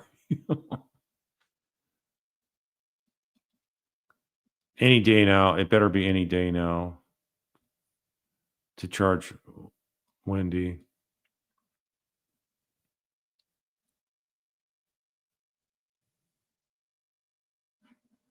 Kenny, Penny, would they ever try Wendy on at least perjury charges? I thought the murder case against her was weak. They're not going to think that, so I'm not going to entertain that. If any charges are going to be brought, it should be the murder charges. And I'm confident they will do that. Just a matter of when, not if. And we heard it out of Georgia's mouth that stay tuned. She wouldn't say that if they weren't planning on doing that.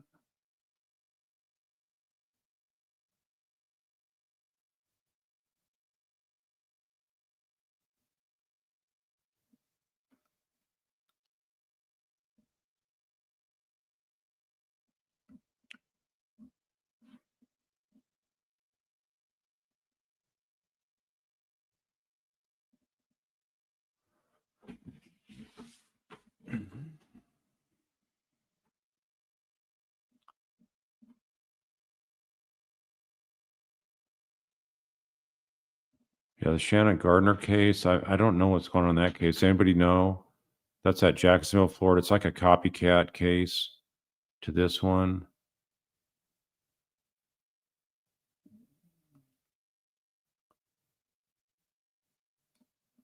We have Agent Sanford in the house. Donna's friends are ridiculous. Just kidding. It's not Agent Sanford. Just somebody goes by that name.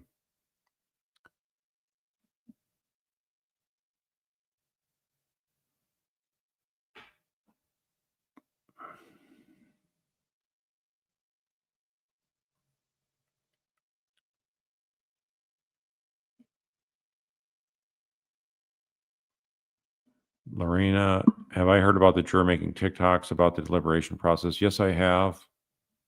I've not seen much of them at all, but I know she had one on Wendy saying she thought she was involved and expects her to be arrested next.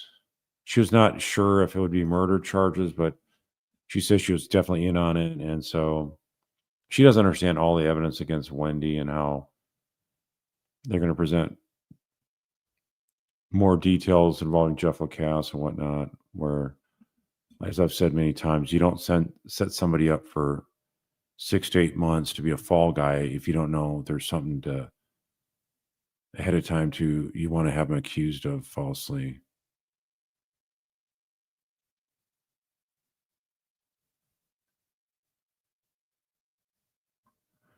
Thanks, Glam31.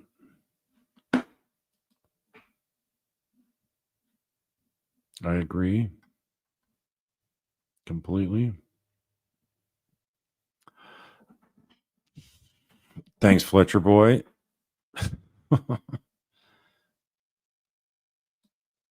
I would not do that.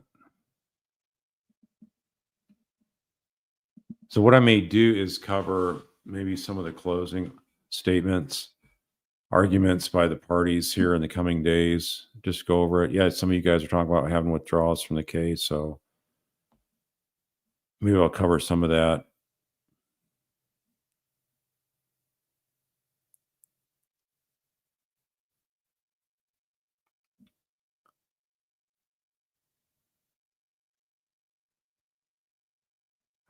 Sarah LeBlanc, you're saying you can see the whole Wendy case coming together with Sarah Youssef, Stephen Webster on the fraud, Lacasse on one of the Markels. Totally agree with you. Yeah, the Morphew case. I don't think they allow filming though in Colorado, so that would be the downside to that.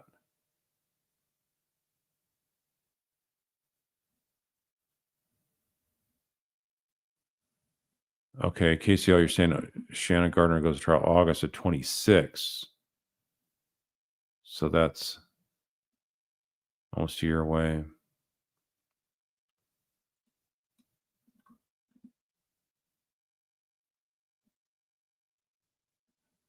And it now, do I know Katie Rostelli and her mother Googled the Adelsons before murdering innocent Matt Rostelli that they're influenced by the Florida Adelsons? Isn't that a shame? They thought they got away with it, perhaps, and thought they could do the same thing and also get away with it.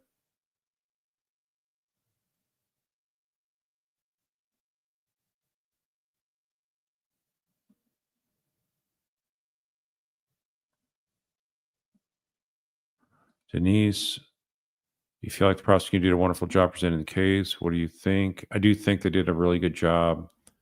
I would have done a little bit more detail, but they got more than enough evidence in. There's no doubt in my mind she was going to be convicted within several hours, which did indeed happen. And what is my level of certainty about Wendy or Harvey will be next sooner or later? I'm really, really strongly confident that they will arrest Wendy. Charlie, not sure about that. The probabilities, I don't know, but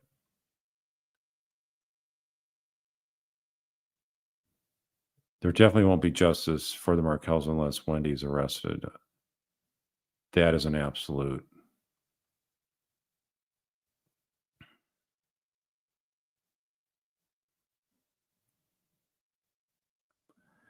KLK, if no one knows what the verdict is except the jury, why would they put Donna and Charlie in chains before they came back into court to hear the actual verdict? They do that all the time. It's just for safety, to make sure the defendant doesn't freak out. I mean, look at that. We've seen on YouTube defendants going after a judge and actually jumped across the judge's bench and was able to strike the judge. So they don't want them having a chance of running and assaulting folks if the verdict goes south for them.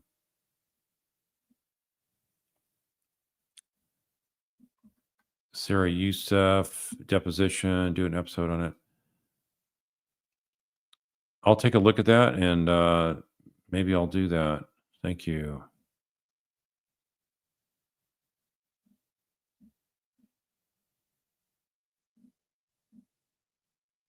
I don't think they're waiting for the boys to get older to charge Wendy. I think it's just a matter of the timeline of which Adelson's convicted before they go on to the next Adelson.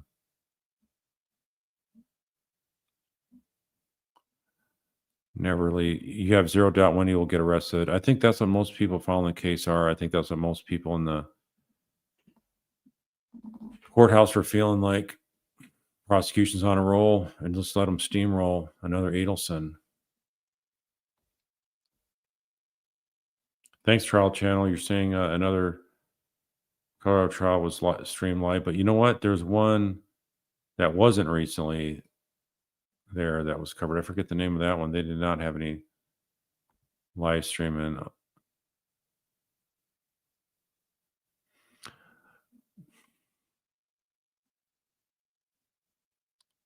Don't know where Harvey's living anymore. I don't see why he would be living in Tallahassee anymore.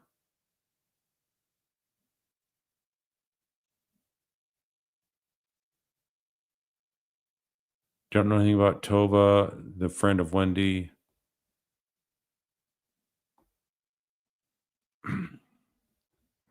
David Bottomley, your initial tearful reaction to Donna's conviction was mine as well. I think it's quite human. Well, it just goes to show you, this is still humanity involved here. I don't like seeing suffering. The fact that she's an elderly woman, I think, is what really made me initially, oh my gosh. It's just, I wasn't even thinking about it being Donna so much as like, oh my gosh, there's a almost 80-year-old over there shrieking in the courtroom, and it's just sort of like grabs you. And just the this tragedy of it all. It's like, this was not an accident. This was not an innocent slip up that occurred within a millisecond or two.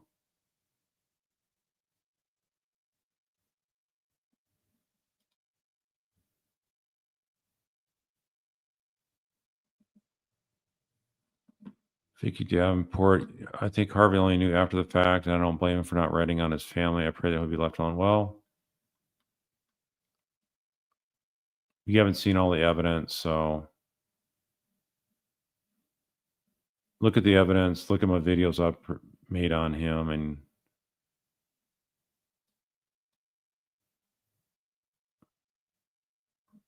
maybe you'll get it at that point.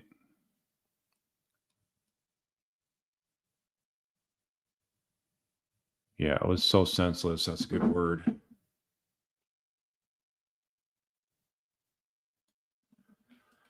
Denise, you're asking curiosity is why when Rob was on his stand, George did not question him about the fact that Donna didn't want him to marry his wife, which could have been impactful. Yeah, maybe she's trying to save him some embarrassment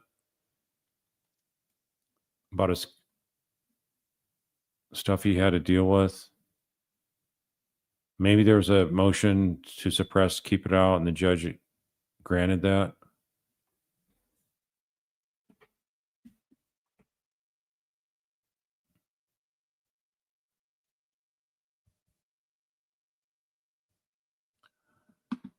Kara Laffey, what's happening in the next day or two for Donna? More lawyer time or just transitioning to prison? There'll be some lawyer time. They'll file a motion for a new trial. They're not going to be doing an appeal for her.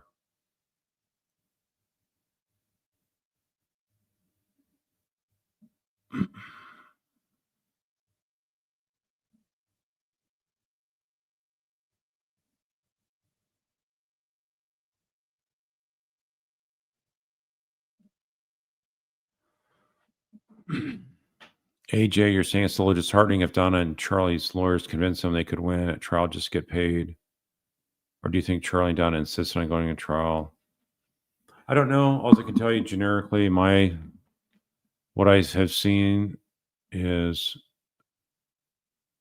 the richer the client, the more likely they'll go to trial, and then less likely they're going to get the real story from their defense lawyers on their chances of winning the case.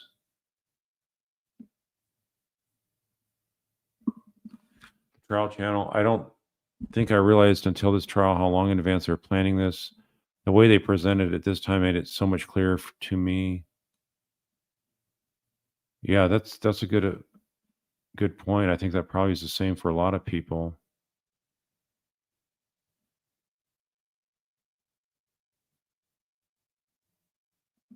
Happy-go-lucky. You absolutely love when the judge said, give her some tissues if she needs them. He knew she wasn't crying. Just love Judge Everett. Yep, he's awesome. How can you not love Judge Everett?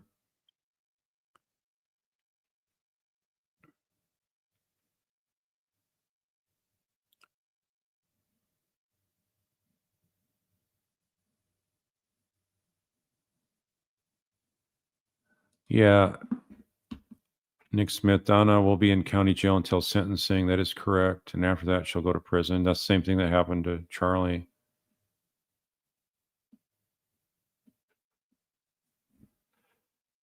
Spencer B., why did Wendy lie to Rob about Jeff and her parents not knowing him at the time she sent the text message to Rob? That's something that's really, really bizarre. And there's nothing rational that makes sense as to why she would do that. Maybe so he would remember him more, to make him more of a suspicious character. And normally she wouldn't be telling him that kind of stuff. So why would she want Rob to know about Jeff Lacasse? To make sure that he's looked at as a suspect is the only thing I can think of.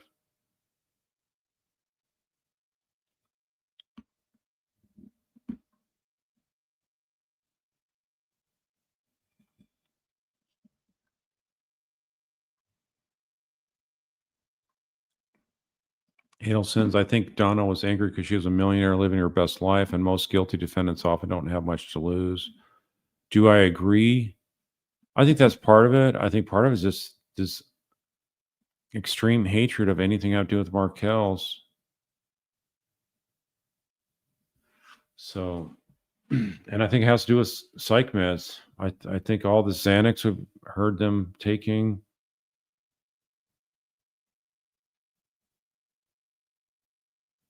You take years of psych meds and they can cause frontal lobe shrinkage of your brain.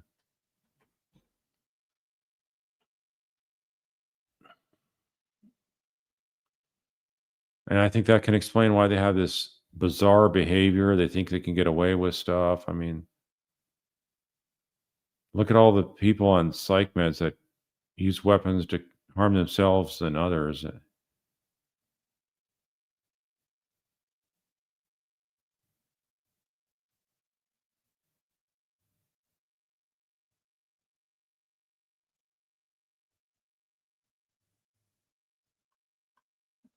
Sophia, yes, I predicted it. It'd just be 3 hours, around 3 hours.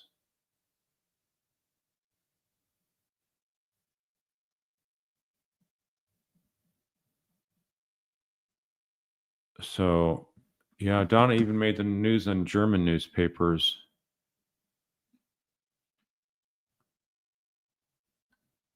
Shout out to Judge Everett. Yep. He deserves it. Yeah, nap connoisseur.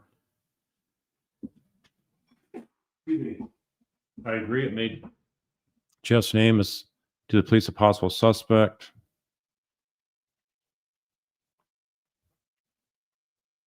You guys agreed with that? Okay. That's good to know. You had a single amount. Okay.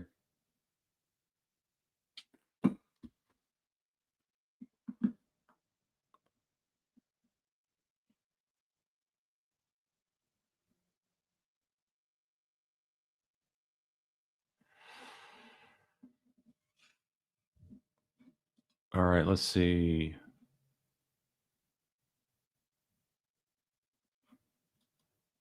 Donna's little sunshine will Donna eventually see her jailhouse snitches again? I don't think so. They're not going to be in the same open Bay area or the same cell.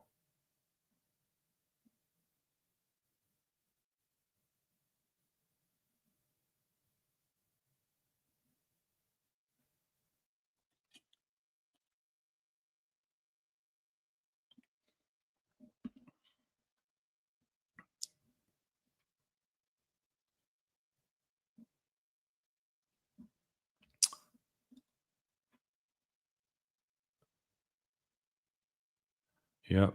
Donna will be segregated. Fletcher, you're right.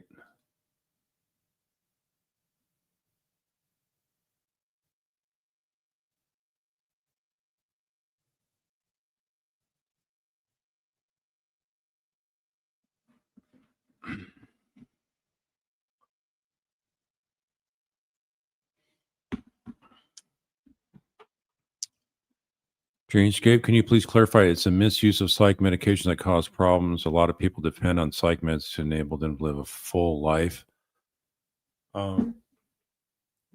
Well, I think even taken, I don't know what you mean by misuse. I think just being prescribed drugs that are altering your mind, and you think you can stay on the rest of your life for many years. Yeah, it may get you through life, but there's also downsides to it. And I would say look up a thing called medication spellbinding, where you don't know that it's actually changing your personality, your thoughts, your behavior, your actions. And so I also know, so I know people that's destroyed lives. I know people that have been taken out by these kind of meds. I know also people that need them to survive daily in their minds because they don't think they can handle it. The other thing is, what they don't tell you is that it's a living hell to get off a lot of these drugs. You may think it's short-term usage, but just being a month on them can start redoing stuff to your brain where you just cannot get off them. So I'm not a doctor. I'm just telling you that from personal experience of seeing folks be adversely affected. And yes, there's other folks that say they couldn't survive without them. So I've seen too many cases where people get worse staying on them long term. If you want to know more about that, there's YouTube channels that talk about that kind of stuff. Case LK, do guilty defendants actually tell their lawyers they did it? Well, normally if you're going to plead guilty, yes, you have that conversation. They admit it, especially in forms where they don't allow an offered plea. Certain states and in the military, they don't allow offered pleas. So in order to plead guilty, they would have to admit guilt to you before they go into court. But if you're going to contested trials, normally I've never had a client tell me they did it. I wouldn't be going to I've never had a case where they say, yeah, Carl, I've done the crime, but I want to go to trial anyway. So if they tell me they've done the crime, I can't let them get on the stand and testify to that. I would not allow that to happen. I'll just withdraw from the case.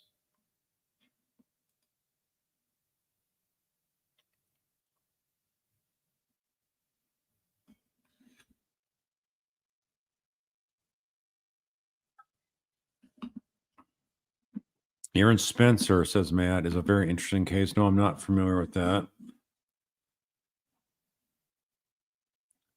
Oh wait, is that the one in Arkansas where the guy killed some creep molesting his daughter?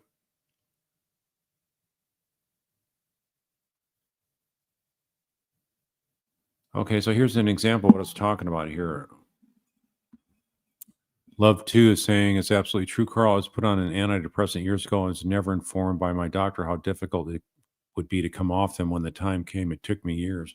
I mean, all you got to do before you go on any psych med drug is go to support groups on any kind of social media channel, Instagram or Facebook and things like that. And you can see folks that tell horror stories of them trying to come off of them, or go to YouTube. YouTube, I think, censors a lot of those, but Go check them out before you get on any med is all I can say. See the long-term consequences of people. Karen Roman, I don't know anything about her upbringing. I know she was born and raised in Brooklyn, New York City area.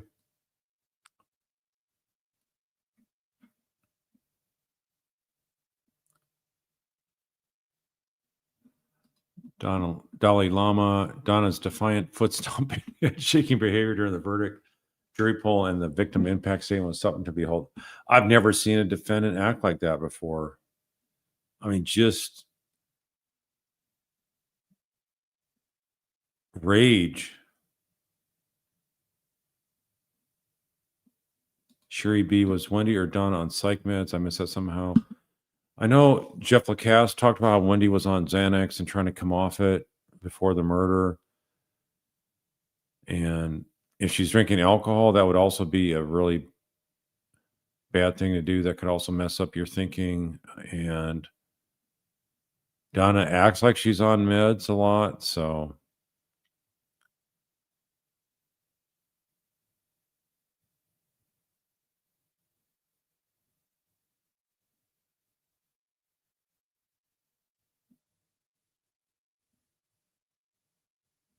yeah, so is that Aaron Spencer? Is that going to be televised trial channel? Do you know, is that one that's televised, or does anybody know?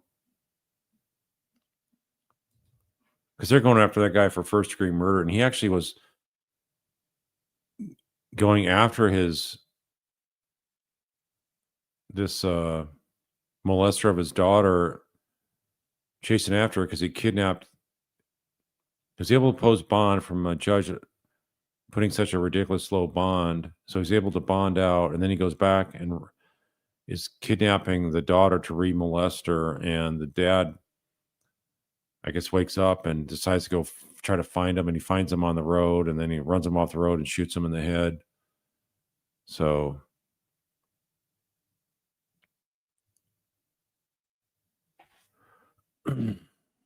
Dr. Latina, Wendy was on SSRI prior to murder, and per Jeff, she had fairly radical changes in her behavior, extremely erratic, and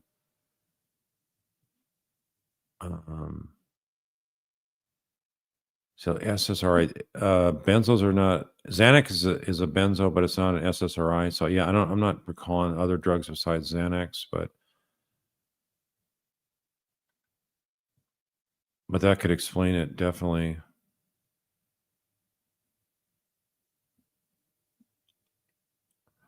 Sophia, I doubt they're doing anything for tapping Wendy's phones. The crime is too stale.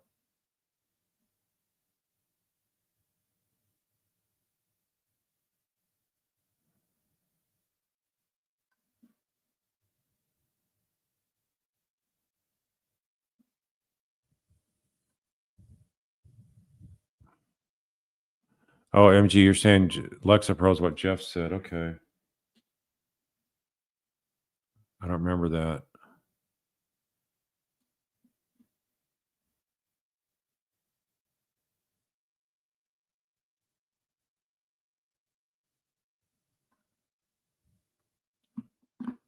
Zen, you're asking, is there any truth of Meg Weinstein's wife being a sister to Harvey Adelson? I don't know about that. I've never heard that before.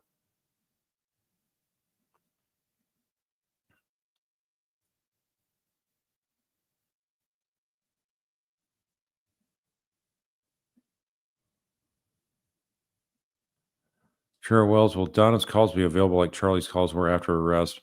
Hopefully they will be, but they only gave like what, a less than a week window of the jail calls.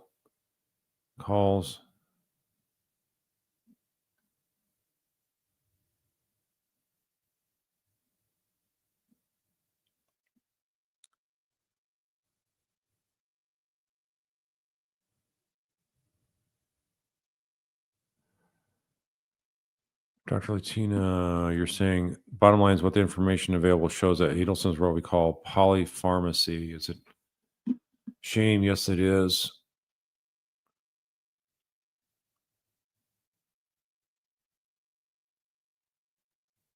Okay, thanks, B. You're saying just interviewed Tallahassee law enforcement. He gave detailed information about Wendy being on SSRI. I think it was Lexapro and Wellbutrin.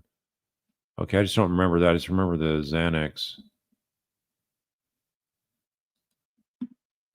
Liza Divine, most of America's on Lexapro. That's a scary thought. Yeah, Lexapro is an SSRI. I'm familiar with that.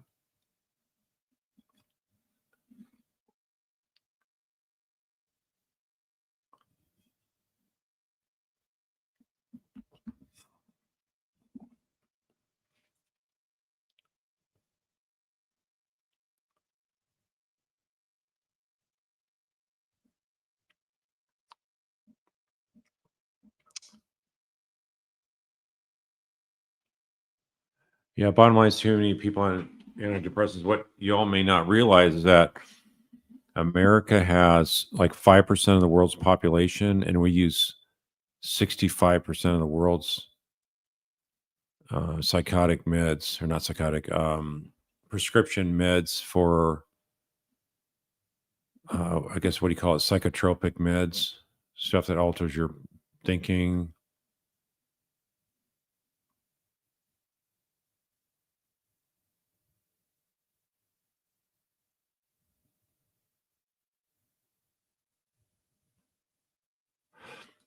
David Hackett, thank you. Wendy has been freaking out. Will she desert the boys and flee to non-extradition before it's too late? What are the odds?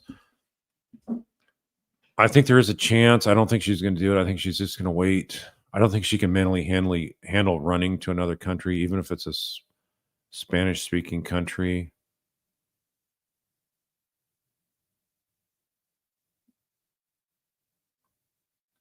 Yes, or Ted, Rick Walker, Donna, Charlie, and Katie pop Xanax from testimony and phone calls. Yeah, then when Katie came over to get the money, she didn't get it that night until they knew for sure Danny Markel was murdered. So she was offered Xanax by Charlie.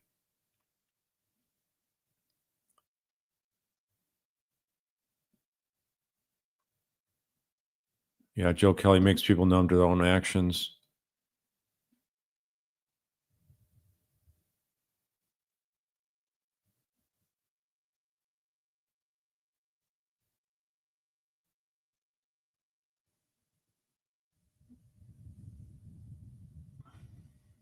Yvette Custer, I think Wendy single-handedly got her family convicted.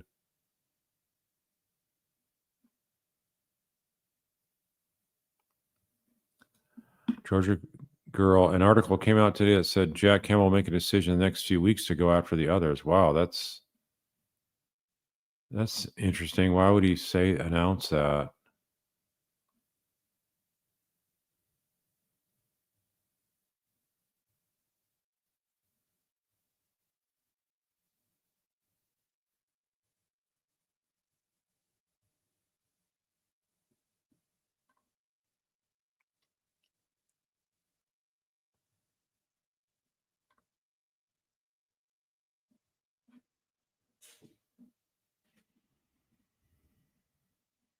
Yes, Wendy could be charged same as her family. If you look at the co-principal instruction, any kind of aiding another person to commit a crime, you're just as guilty as a person that does the crime. Her aiding in the details of Dan's whereabouts.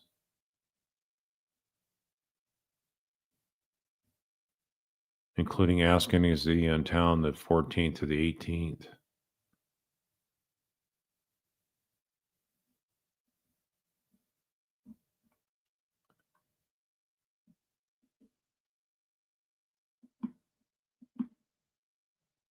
Okay, I guess, okay, psychotropics. Let's call them psych meds then, generically. Benzos, SSRIs, psych meds.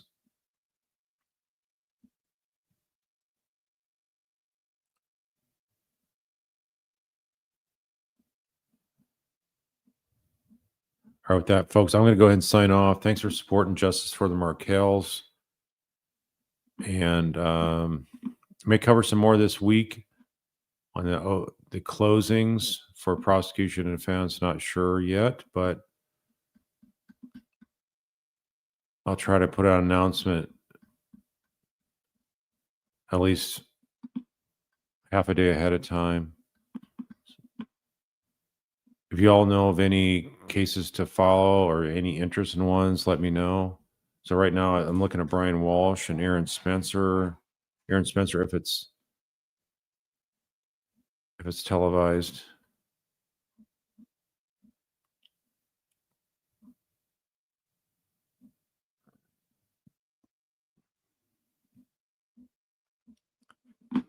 All right, have a great week. Good night, everybody.